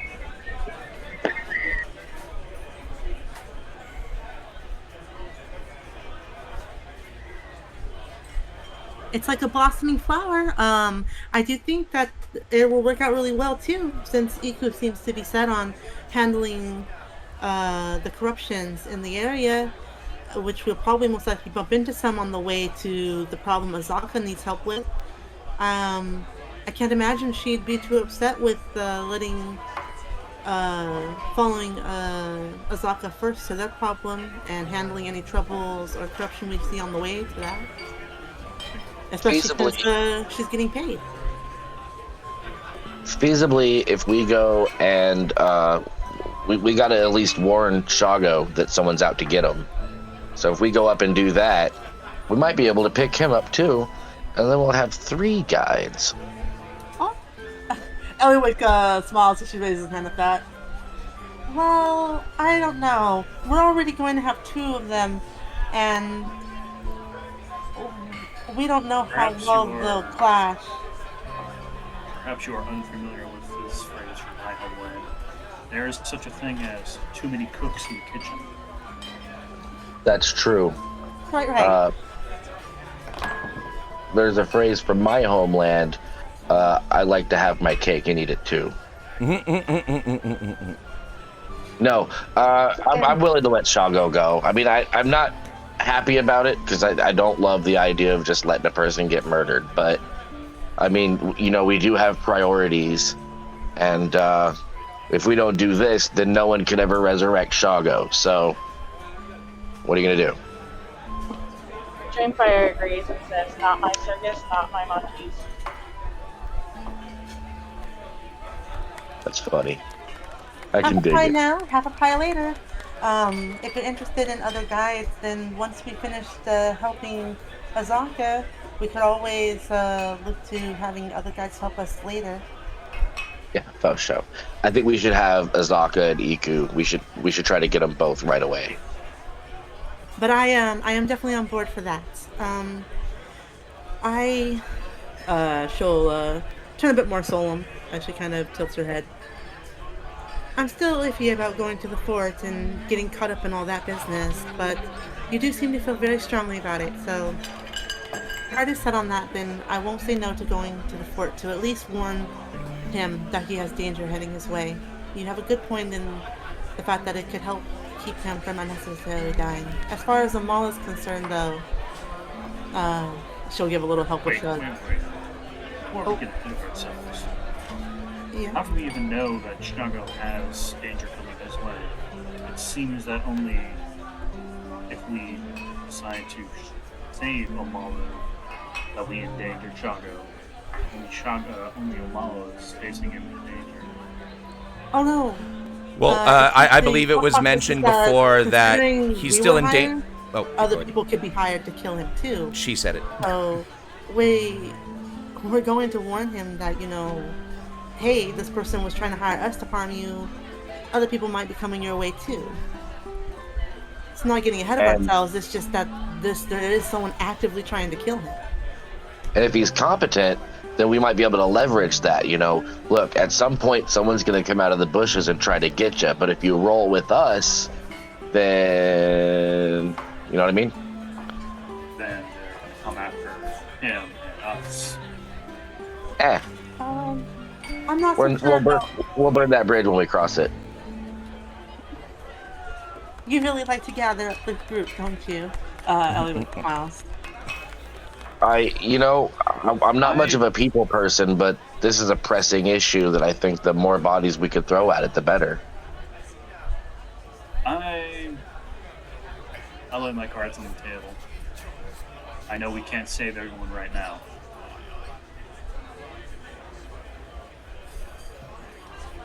The faster we get done with this death curse, the more time we have to bring the people back.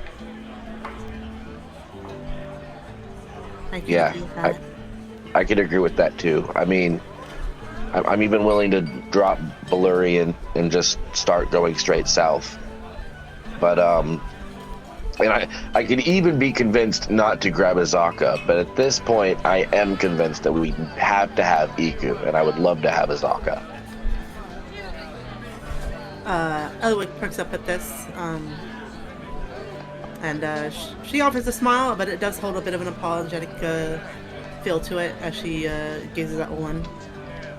Oh, I do like the sound of that, going to the fort, only to get started on the road for, well, handling this curse. But I will admit, I'd rather bring Azaka if you are still set on that. Outstanding. All opposed? Let's go do that. I suppose 2 guides as well. Almost always. Especially and if when they one of the bicker- guides, especially when one of the guides is down to just keep following, as long as you keep destroying evils. Oh my god, I can't. I'm in the doorway and trying to move. I keep opening and closing it. Okay, there we go. Yeah, I'd like to make this proposal BDG of to. all D&D games, the door. Right. So Azaka and Iku, yeah, let's gather them up and see if they're willing to both make that agreement. Absolutely. We'll stop it.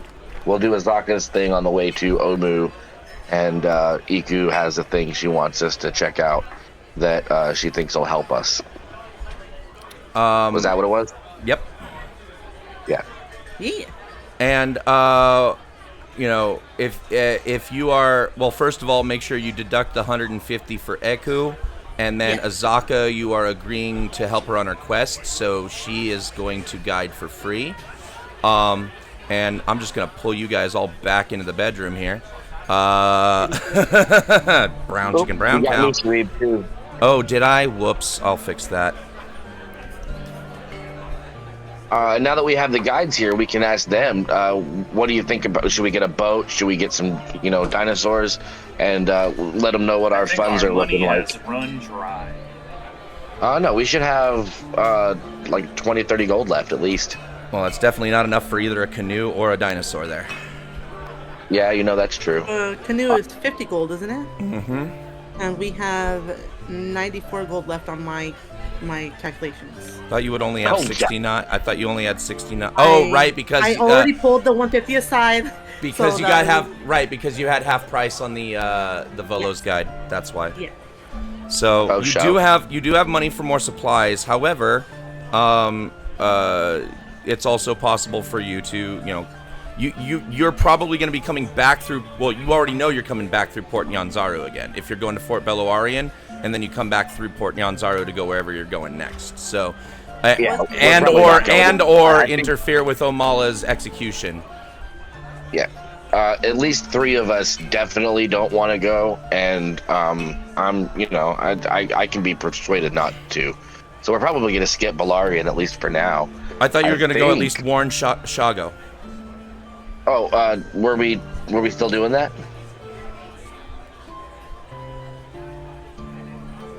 Who I don't wants to remember do what that you guys besides- decided. Yeah, like who affirmatively wants to do that? Like who? It's your idea. You're not just trying to please Bizker. Dreamfire is completely neutral. She doesn't care. Has made this choice and brought his actions upon himself. Yeah, whatever's going on between the prince and Shago, in Eliwick's eyes, that is between them. Okay. I mean, it's a So bummer. I feel then- bad about it, but we do have priorities. Yes. So then it would be to the Firefinger to take care of Azaka's thing first then? Yeah, from Which- here, first stop Firefinger, because that's on the Okay. way to. all So the then stuff. you might want a canoe to go down the Tiriki. That's what I was gonna say. We keep mentioning this river. Would we want the canoe to make use of the river?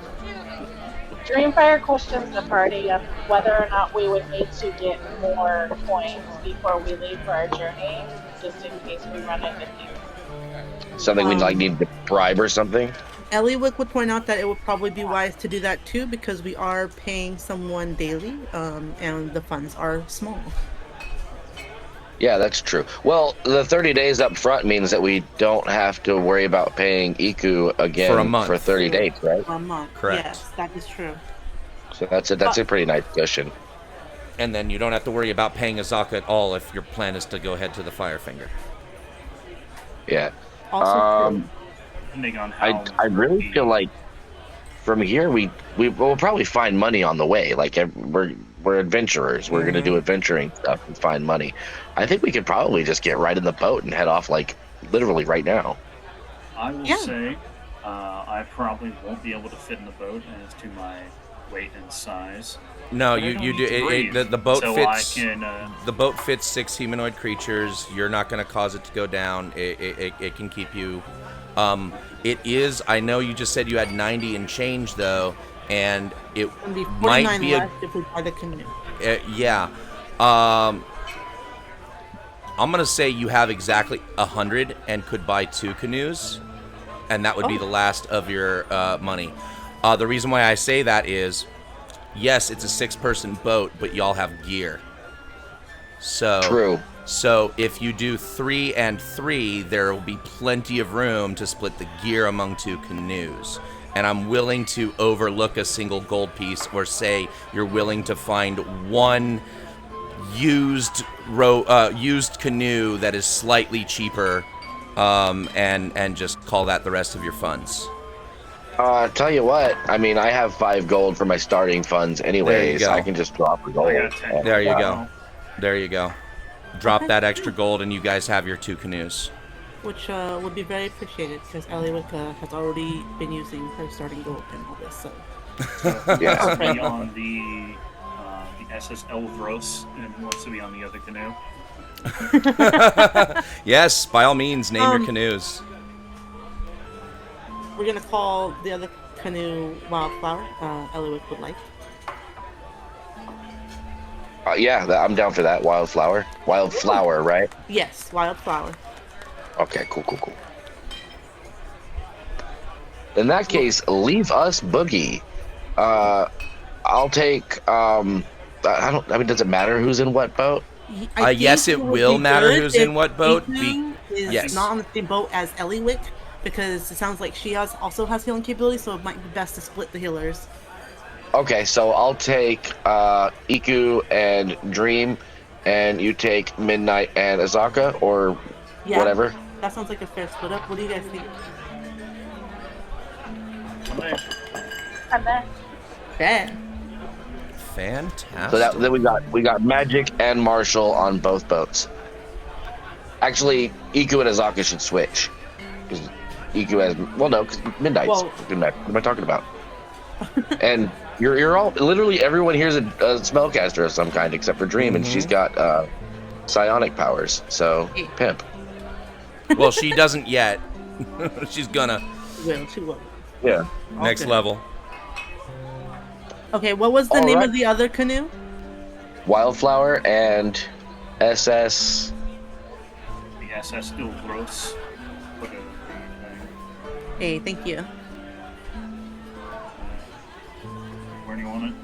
Could Just you type it just in the chat here. type it into the you can put it directly in lore if you'd like, or you can just put it in OOC chat and I'll add it to my current notes.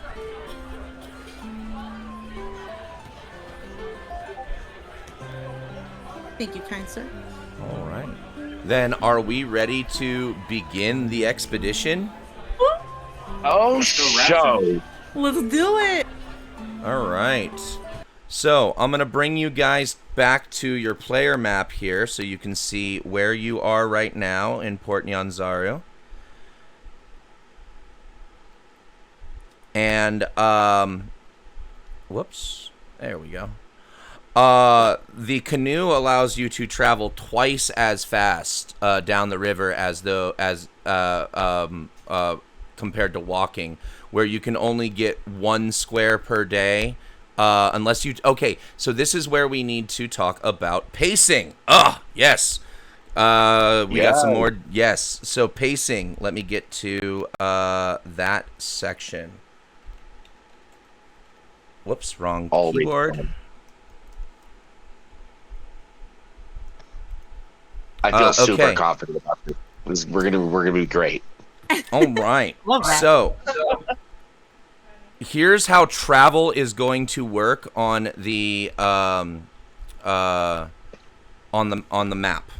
Whoops. How did that happen? Oh, I know how that happened. Okay. Here's how travel is going to work on the map. Okay. Using the poster map, the hex which you are currently located, unless you're lost, that indicates where you are on the map. So where the big glowing demon head is where you are on the map, unless you are lost, in which case I will know where you are on the map and you will not. Um, you will determine what direction you want to go and whether you want to move at a normal pace, a fast pace, or a slow pace.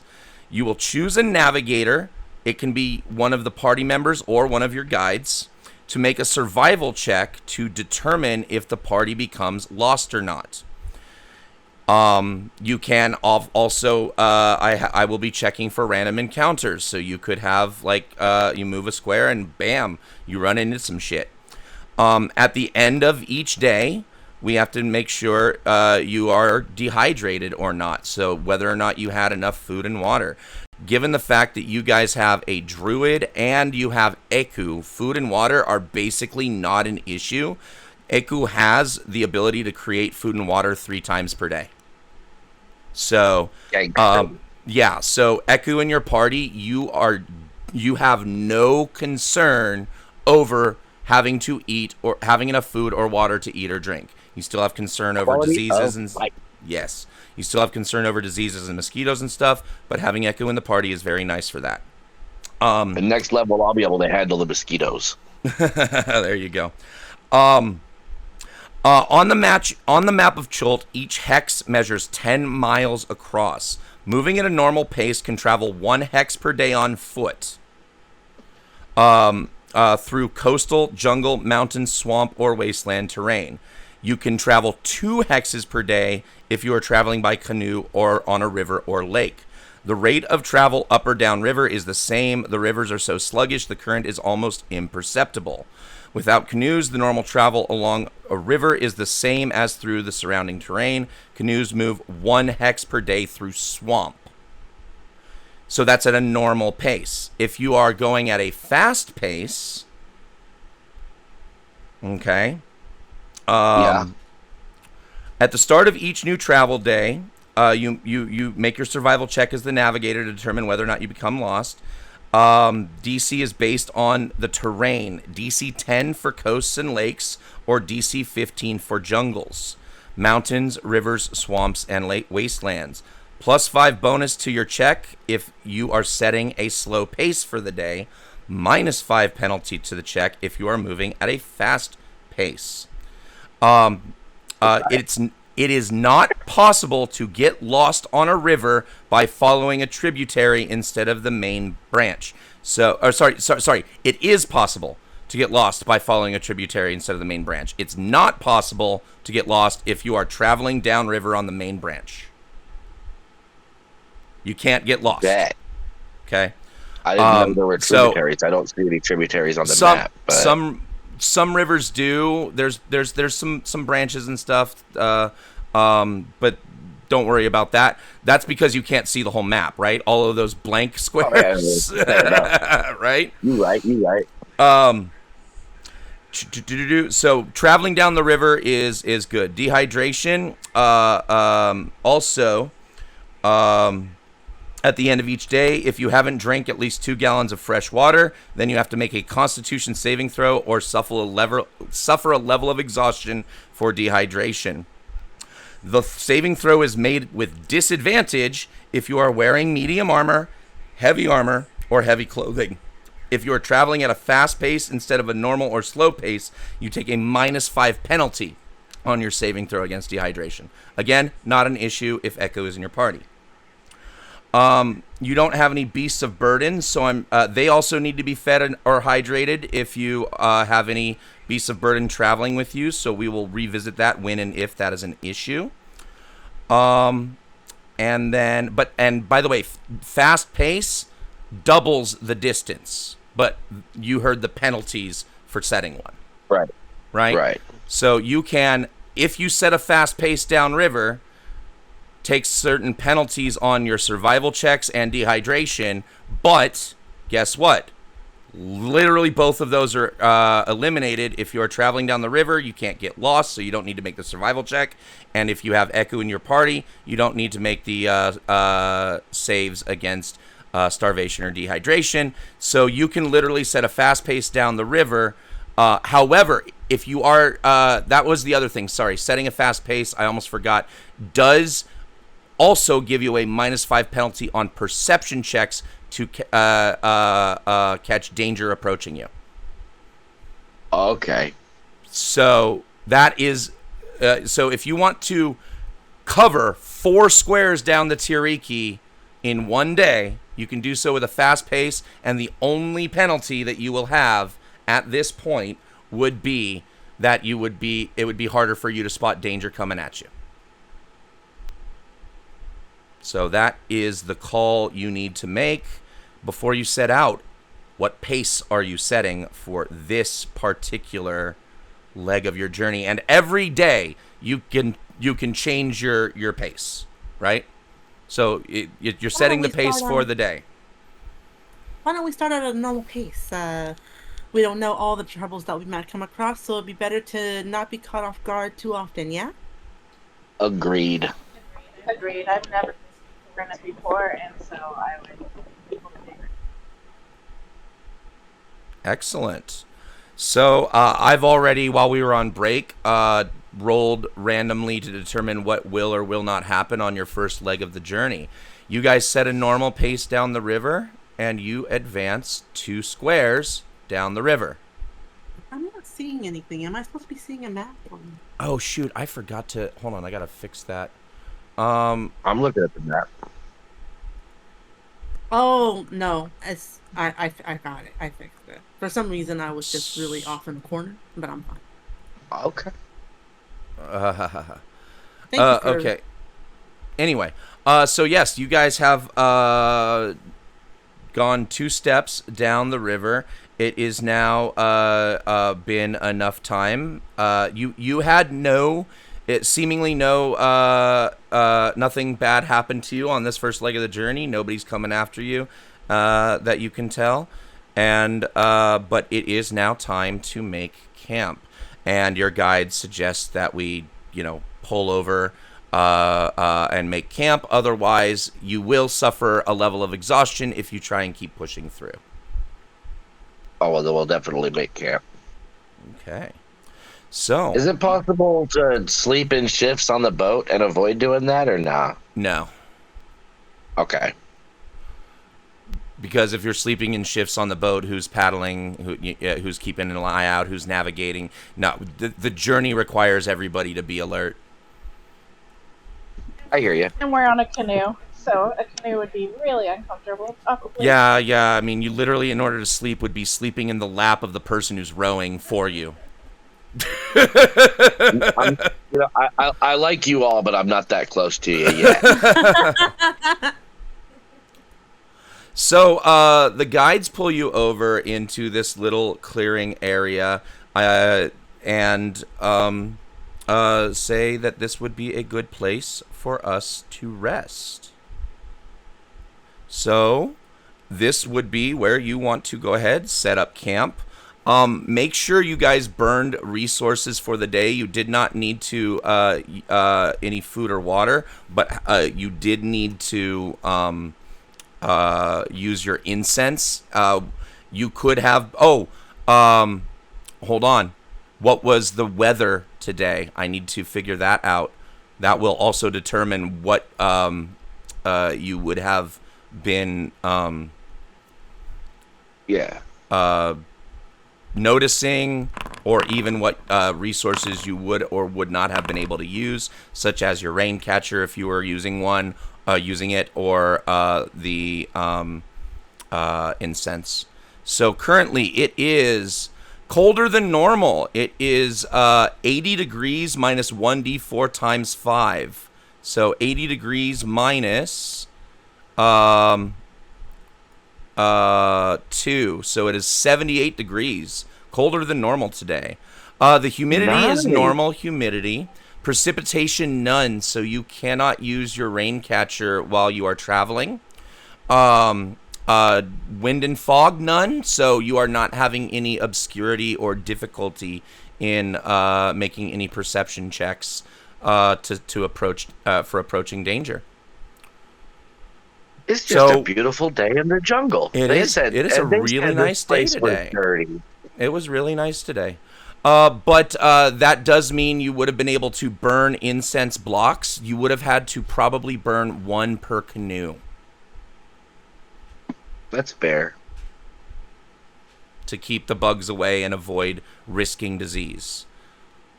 Yeah. So if you guys were choosing to burn incense or slather yourselves with the salve, that's your choice. Either way, in order to avoid disease checks, you need to have used the incense today. Draken? Yeah. All right. Well, the next thing to determine is sleeping. And I need to check. Wow,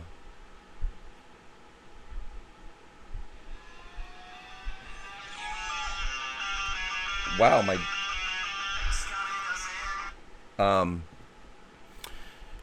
Sorry, I got a phone call that I will have to call that person back. Azaka sets up her bedroll and tent kind of farther away from the party. She kind of takes the edge of the area here.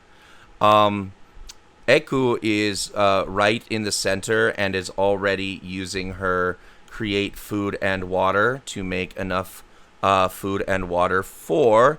She creates 45 pounds of food and 30 gallons of water on the ground or in containers within range. She has containers to prepare them in. Enough Whoa. to sustain up to 15 humanoids or 5 steeds for 24 hours. The food is bland but nourishing and spoils if uneaten after 24 hours. The water is clean and doesn't go bad. Yeah. Who doesn't have to cast Goodberry? I don't have to cast Goodberry. Yep. However, and here's the thing: she can do this 3 times per day, but only needs to do it once to sustain you all. So if we got beasts of burden, she can take care of them too easy. Yep. There's plenty of food that she is able to create with this spell. Protect Iku at all fucking costs, y'all. I will tell you also, and this is a little bit of metagaming, but because you said that, she has exactly 10 fucking hit points. Oh my god. No! How? Oh my. She is not I mean, I told you, she's not a frontliner. it's okay. We got this. We can protect her. So we are all surrounding Eco, is what I'm hearing. Yeah. Slingshotting her somewhere away from the battle. I don't know, but I got Iku. I will make sure none of you die, but especially her. But then that comes to after you guys have the ability to eat, drink, possibly even RP with your companions. Azaka does, stick with you for eating and drinking, but she did set up her bed area over here. She seems to very specifically want to sleep away from people. Well, not everybody has to be a social butterfly. But she she talks very little during the conversations. However, one thing that she does, she did find as a mutual knowledge that she and Eku both have. They one of them begins talking about a spirit naga. A spirit naga who is willing to answer questions for noble adventurers. And Eku jumps in when Azaka starts talking about it. She also knows of this spirit naga and was going to recommend visiting them along the journey. And let me tell you a little. They will tell you a little bit about this spirit naga as soon as I bring that information up. Do either of them have skills with cartographer's tools? Negative. Damn it.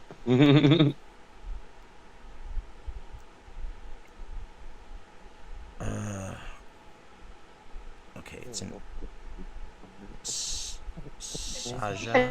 just mention that chat wants us to name one of our boats Bodie McBoatface, and I'm all for it. Who said that? one of our What chat. was that? I think it was it Eric? Hey, yeah, Excellent. Nagatsu! Welcome, Nagatsu. Thank you for popping in. And which one is being named Bodie McBoatface? I don't care. But we got to do it for a viewer for sure. I'll do it. Mhm. All right. Our Yeah, vote should be Bodie ours McBoatface. has to be it. Yeah. Wildflower is Bodie McBoatface. It's Wildflower, or Wildflower, aka Bodie McBoatface. It's a really long name. I like the fact. I like adding it on. It takes up the whole canoe riding on the side of it. Mm-hmm. It's gonna wrap around. I love that.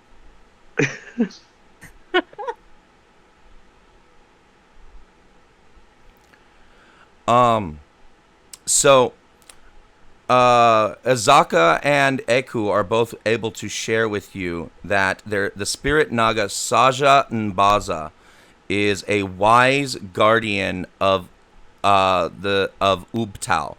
Ubtao is spelled Ubtao. There is a shrine in Ubtao atop a ziggurat, and in that shrine you must carry with you an orchid and a bird feather. If you do not walk inside the shrine with your orchid and bird feather, you will find the shrine empty. But if you enter the shrine with the orchid and feather, the spirit naga Saja Nbaza will appear. Saja Nbaza is spelled Saja space N apostrophe Baza. Saja Nbaza. I was That's not sitting there how I like spelled it at Dave, all. name Dave. I was telling that in my head, and that's not how I spelled it at all. Yeah, no, I was way off. It's all good. So as they tell you, Sajan Baza is a wise guardian spirit naga, and will undoubtedly, for noble adventures, be willing to share with you information. You would be anybody who goes in there with their feather and orchid may ask the spirit guardian one question. Any question. And if she knows the answer, she will share that answer with the person. And there are few answers she does not know. I already know the question I'm going to ask. So, both Azaka and Eku think that after hitting Firefinger, obviously Firefinger is going to be the first thing that you guys are able to hit on the Tiriki. Yeah, and unless they have one at hand, we would still have to collect the orchid and a bird feather. They do not specifically have orchids or bird feathers on their person. Orchids do grow outside of the shrine. Eku can share that. As far as the bird feather is concerned, well, you either got to buy one or pluck one yourself or find one on the ground if you're lucky. Absolutely. Probably plenty all over the place. We'll just keep an eye out for these things. Can I make either a nature or would it be survival check to see if I can notice any signs of wildlife in the area? I mean, I don't even think you need to make a check. There are signs of wildlife in the area. You are hearing, especially as it's nearing towards night, you are hearing, the sounds of frogs, crickets, other insects. You're seeing fireflies buzzing around, lighting up the area, all kinds of things. And of course, very, very nasty bugs, especially as close to the water as you are. The mosquitoes, which are being kept away by your incense. Dreamfire wants to search the area for anything valuable. You did just kind of pull over into just a clearing next to the river in the woods.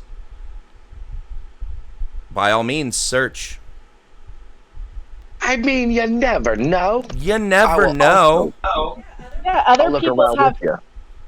other people have trekked this before. That is So true. who knows what they left or what 100%. they left. Give me Perception, give me investigation. investigation, both of you, please.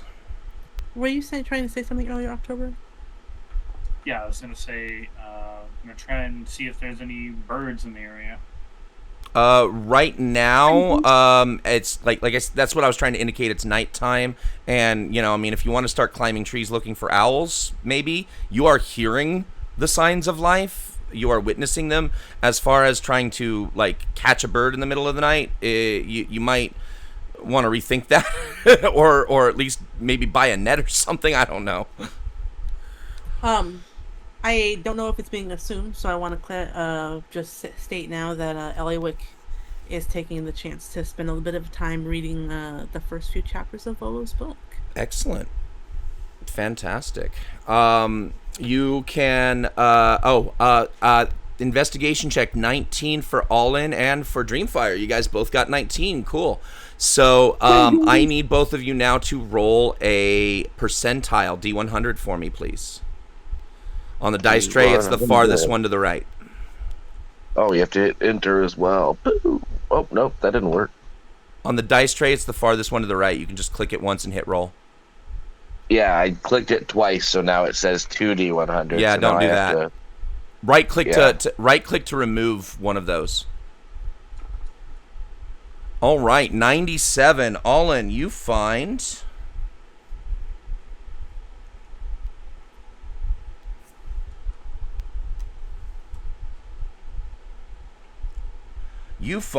a wooden earring carved in the likeness of an anvil and axes. So I am reading from my list, my own private personal list of 100 useless items.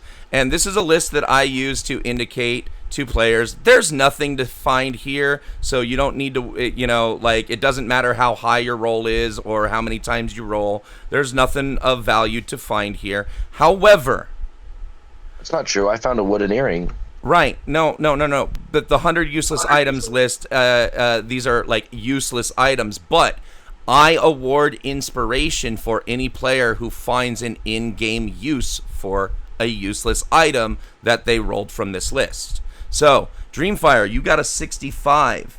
65 is you find 5 large knitted moons with cows jumping over labeled moon. Aw, that's cute. What? 5 large, and I mean large as in the size category large. So 5 blankets. You found 5 blankets. Yeah. 5 very cute blankets. Yes, that is something that you could use these for as finding a use and gaining inspiration. That would be an example of, I can find a use for this. That's it. It doesn't have to be I use it in an attack or I use it as a persuasion, or it's just you find a use and I give you inspiration. I can dig it. I've already added the wooden earring in my inventory. All right. And I've already dispersed the moons to everybody, but the 2 guides have to share one. What was that? I have 5 moons, right? 5 large. So I've already dispersed to our official party, but the guides have to share one. All right. So everybody has cow jumping over the moon blankets. Azaka declines the blanket. She doesn't think she needs it. So just defers it to Eku. So the next thing we need to figure out is, y'all setting a watch before you go to sleep? I don't need to sleep, so I'll take first watch. Well, you don't need to sleep, but you do still need to rest and go into, sentry's rest. So you are still resting, but alert of everything around you. But you still have to be motionless to be in sentry's rest. Hey, why don't I take first watch with you? It might be better if something pops up if you're not alone. 4 eyes are better than 2. Very well. Oh, that's not what I wanted to do. I need...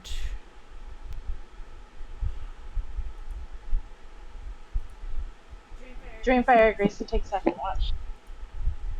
I only need 4 hours, so once I wake up, I can take the rest of the watch. With Dreamfire, if you want. Absolutely. Look at that. We're like a pack of prepared vipers. Eloit grins. Between the two of us, I think we'll see literally everything.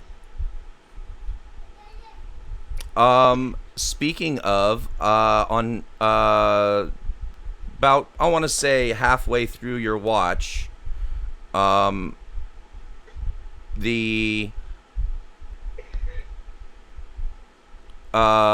me a perception check, please.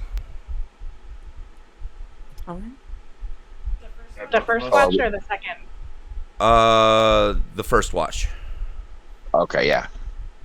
So that's Midnight and Eliwick. Correct. All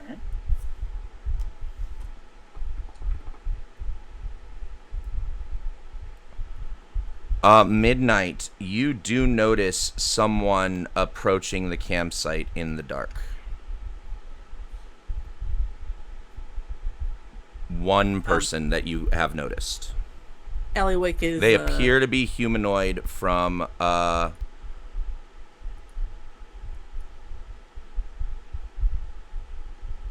the look of them. And speaking of the look of them, whoops. Eloit does not notice or perceive anything because she is too busy excitedly expressing about the monsters from the book to the professor. I'm over here meditating.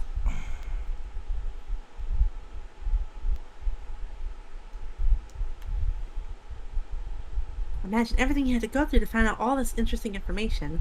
Oh, I'm so excited to read more chapters of this. All right. I am the only one that has noticed this person approach so far. Yes. Correct. He is approaching slowly. His hands are visible. He was trying to be quiet and stealthy, but he doesn't look to be threatening. And he just continues to walk forward as long as you allow him to do so. So I'm going to say, for my century's rest, my eyes like dim down, but they're not like off. But as he gets within 10 feet of him, they go to full color. And so I'll stand up. Nice. All right.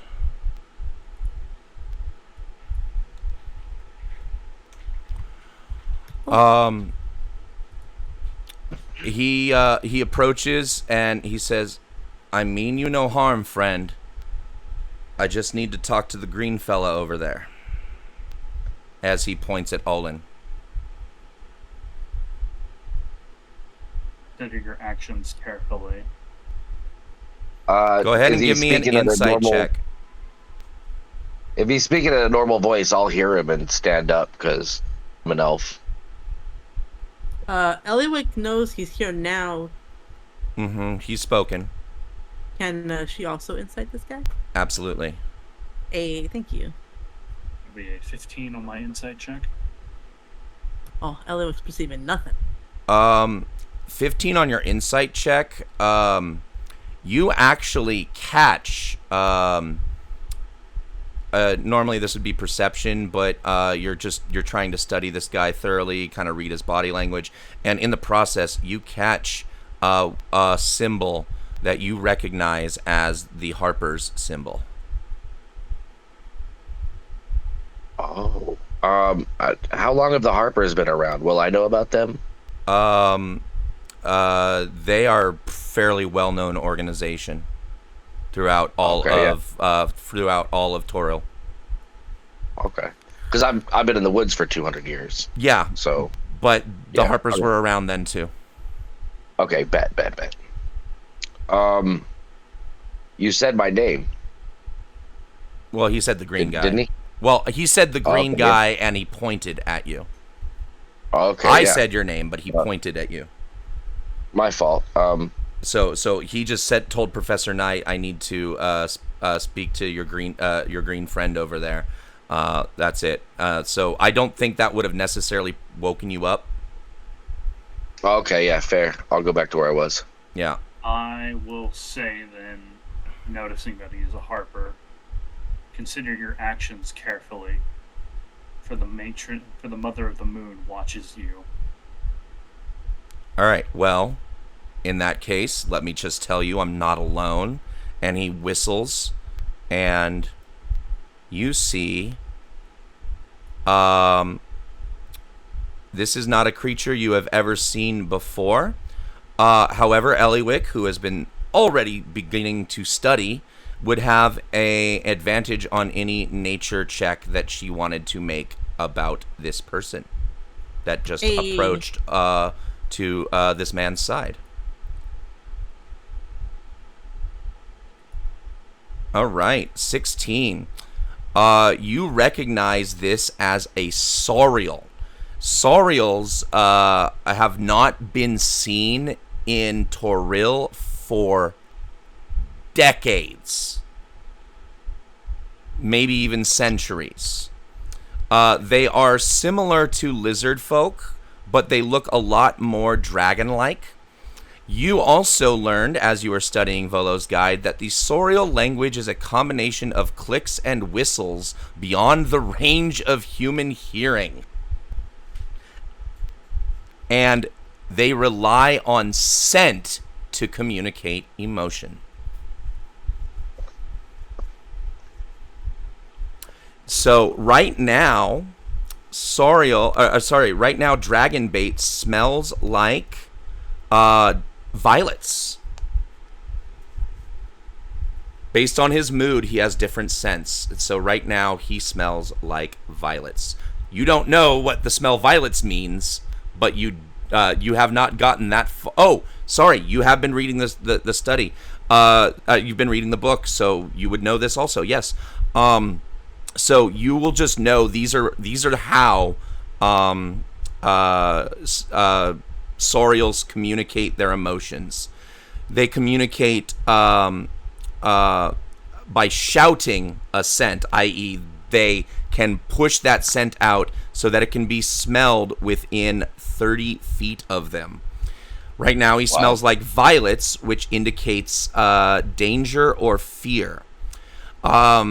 Brimstone smells like confusion. Roses are sadness.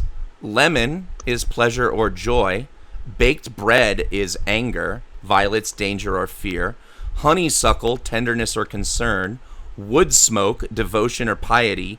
Tar for victory and celebration. And ham for nervousness or worry. So it actually probably smells a little bit like violets and ham right now. Is there any way I could get you to put that in lore for me? Yes, I can. Thank you so much. That's adorable. If you would allow, I would like to claim that the professor would know the tidbit about the sense and stuff, because Eliwick, I had stated that Eliwick was popping off in his ear about what she read. Yeah, but again, it's the possession of the book, and I can't. It's too powerful to just be like, "Oh, we're sharing the book around, so everybody gets this benefit." It would be too broken to do that. If you didn't, unless you guys want to go buy more of his books, then you would all get it, right? You got to spend the money on the item. Okay. We might do that at some point. Yeah, and Volothamp is not leaving Port Nyanzaru anytime soon, so. Sure. And so I just dropped the list of Dragonbait scents into. So his scent is how he communicates emotion.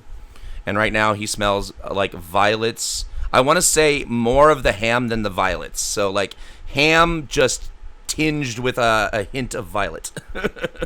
Okay. Is what Dragonbait smells like right now, and that smell just comes at you as he walks closer. Once I'm aware, I will come ask him what his business is. Mm-hmm. Well, one thing I must first tell you, friend, is you should be more careful about what you say while you are in your cups. You I know, I was in the Grand Souk when I overheard you speaking with Volothamp.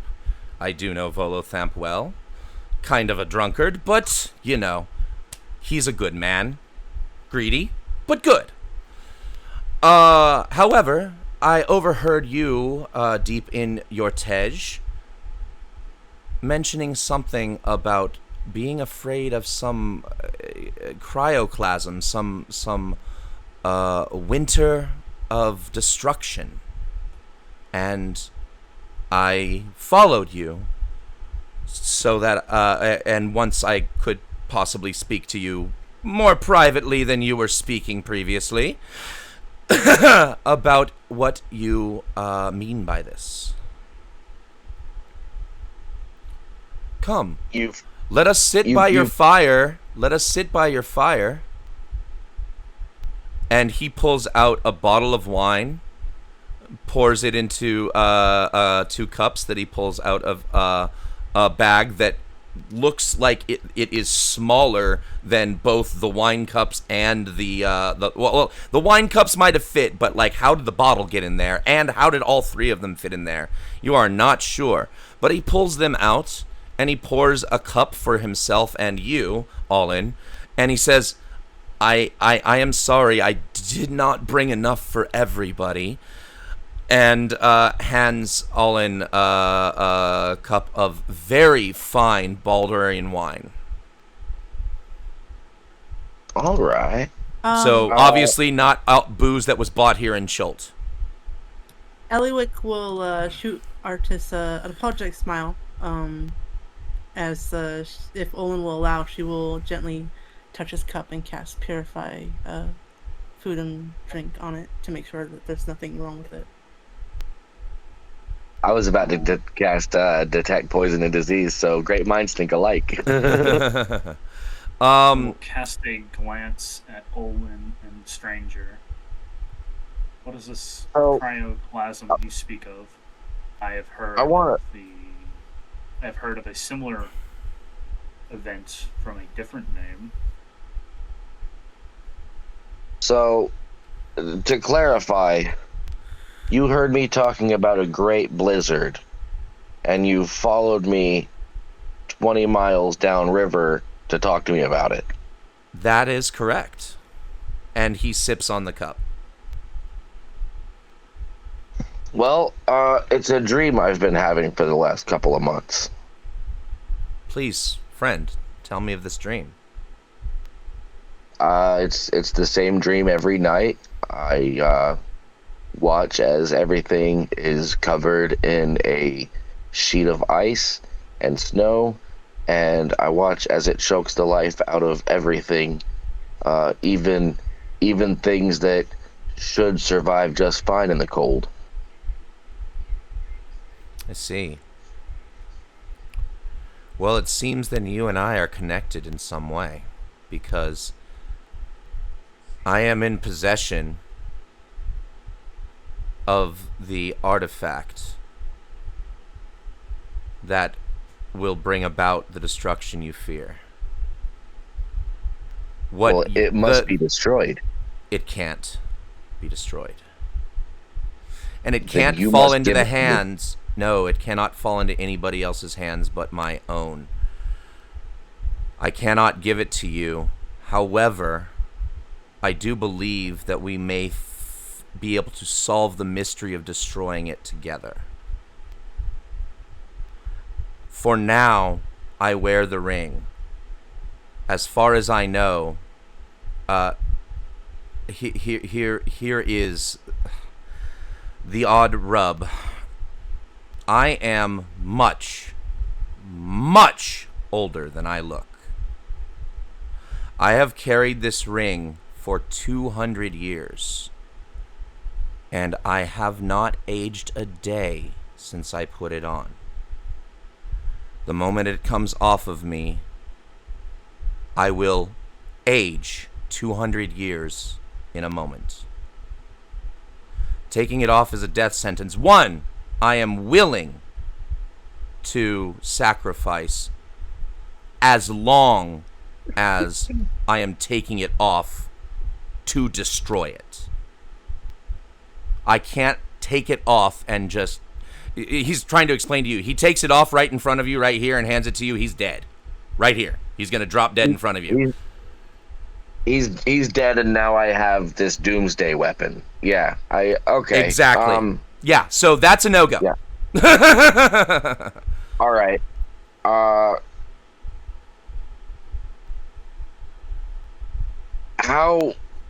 does it work? In order to, do you have to intentionally cause it to happen, or is it just going to happen at some point? He explains. He shows you. He's wearing a ring on his finger. This is the Ring of Winter. The Ring of Winter can do many, many amazing things. It is a legendary artifact. He can use it to raise or lower the temperature, he can use it to lower the temperature in a 120-foot radius sphere centered on a point that he can see within 300 feet of him. The temperature in that area drops 20 degrees per minute to a minimum of minus 30 degrees Fahrenheit. So he can just literally make it fucking winter wherever he wants in that spot. The effect is permanent unless he uses the ring to end the effect as an action, at which point the temperature in the area returns to normal at a rate of 10 degrees per minute. So that's one thing that he can do with the ring. Now imagine somebody who wanted to make the entire world permanently winter. That is just one thing that he can do with this ring. There are other things that he can do with this ring. Also, it basically is keeping him alive. You need to cover that thing up with like a. He took a glove off. He took a glove off to show it to you. Yeah. I think that you need to stay with us because we have to destroy this death curse, and I think that you could be instrumental in doing that. What is this? What do you you're here about the death curse? Yeah, are you not aware? No, I've heard of it, but do you know what is causing it? We know some things. We don't know exactly what's causing it, but we have a general direction that we think we need to go. So over the table, he is asking you to tell him about your quest to see if it's something he wants to join. Specifically, what I'm wondering is if you tell him about the Soulmonger. Oh, yeah, I do. Okay. I'll tell him about that and that it needs to be destroyed. And that's why I came here, although I believe that he's the real reason I came here, and that it's just a happy coincidence that both of the things that need doing were so close together. I think you may be right, friend. However, it is possible that we might discover more if we ask. Artist Simber also knows about the Spirit Naga in Orolunga. By the way, I misspoke earlier. The Spirit Naga Saja is not in Obtau. It's in Orolunga. O-R-O Lunga. L-U-N-G-A. Okay. So, yeah. But, I mean, I just said the wrong name. There's so many foreign Chultan names in this adventure. Orolunga is spelled how again? O-R-O-Lunga. Yeah. Okay. When artists and Dragonbait become aware of the Soulmonger, Dragonbait starts smelling way more like baked bread. Okay. And artist turns and says to him, Yes, Artist definitely seems like he is still just kind of getting the hang of how to communicate with Dragonbait via scent. Because again, the clicks and whistles can't even be heard by people. And he says, yes, me too. I agree. And then I speak for both of us, myself and Dragonbait, that we are more than happy to help you destroy this soulmonger. However, I am being hunted for the ring that I just showed you by many parties. And as a matter of fact, 2 of the people who are pursuing me were drinking across the way from you. Those Tabaxi fellers? Yeah, they've been sniffing around me. But there are many other people interested in getting this Ring of Winter. Absolutely, any one of them could be willing to be bringing upon this cryoclasm that you fear. So yes, I think we should stick together. However, I must say at any point, if I feel like my presence is causing you more danger than you are capable of handling, or if I feel like staying with you will cause this ring to fall into the wrong hands, I must tell you that I will take my leave with no word.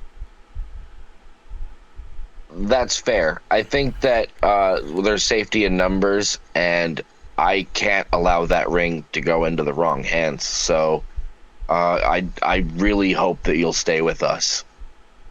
For as long as it makes sense that we can be helpful to each other and not bring about the destruction of this entire world. Do your best not to use it if you can for anything. For anything? No, there are a number of things that have I've found to be very useful, especially when it comes to getting rid of my pursuers. And as an example, he conjures an animated ice creature that he just he basically just makes an Olaf right in front of you that starts running around and singing about how much he loves warm hugs. Are you not worried about using that ring and what side effects it might cause? I do believe whatever side effects it has caused have doomed me to death. Again, like I said, once this ring and I have parted ways, whether it's because somebody finds a way to remove it or it's through its destruction, I am dead. I'm gone. That is the last thing that I will do with my life, is destroy this ring. Okay. Well, let's not be hasty. It might be possible to, denature the ring without, while preserving your life. I mean, tell you what, as I said, humans are not meant to live for 250 years. Okay. I mean, if you want to die, I understand. I was just gonna say, we have a super genius rolling with us right now that could have a look at it, and he might be able to. I don't wish for death. He will share that. I don't wish for death, but I do. I am willing to sacrifice my life to end the possibility that this ring will bring about the destruction that you are dreaming of. Yeah, no, of course. If it comes down to destroying the ring, that's what we'll do.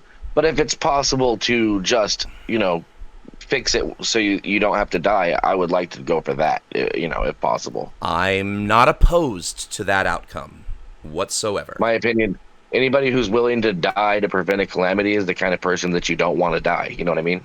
I do understand, my friend. And he cheerses and tips your glass and says, well, we have an adventure ahead of us, don't we? I think we should get some rest.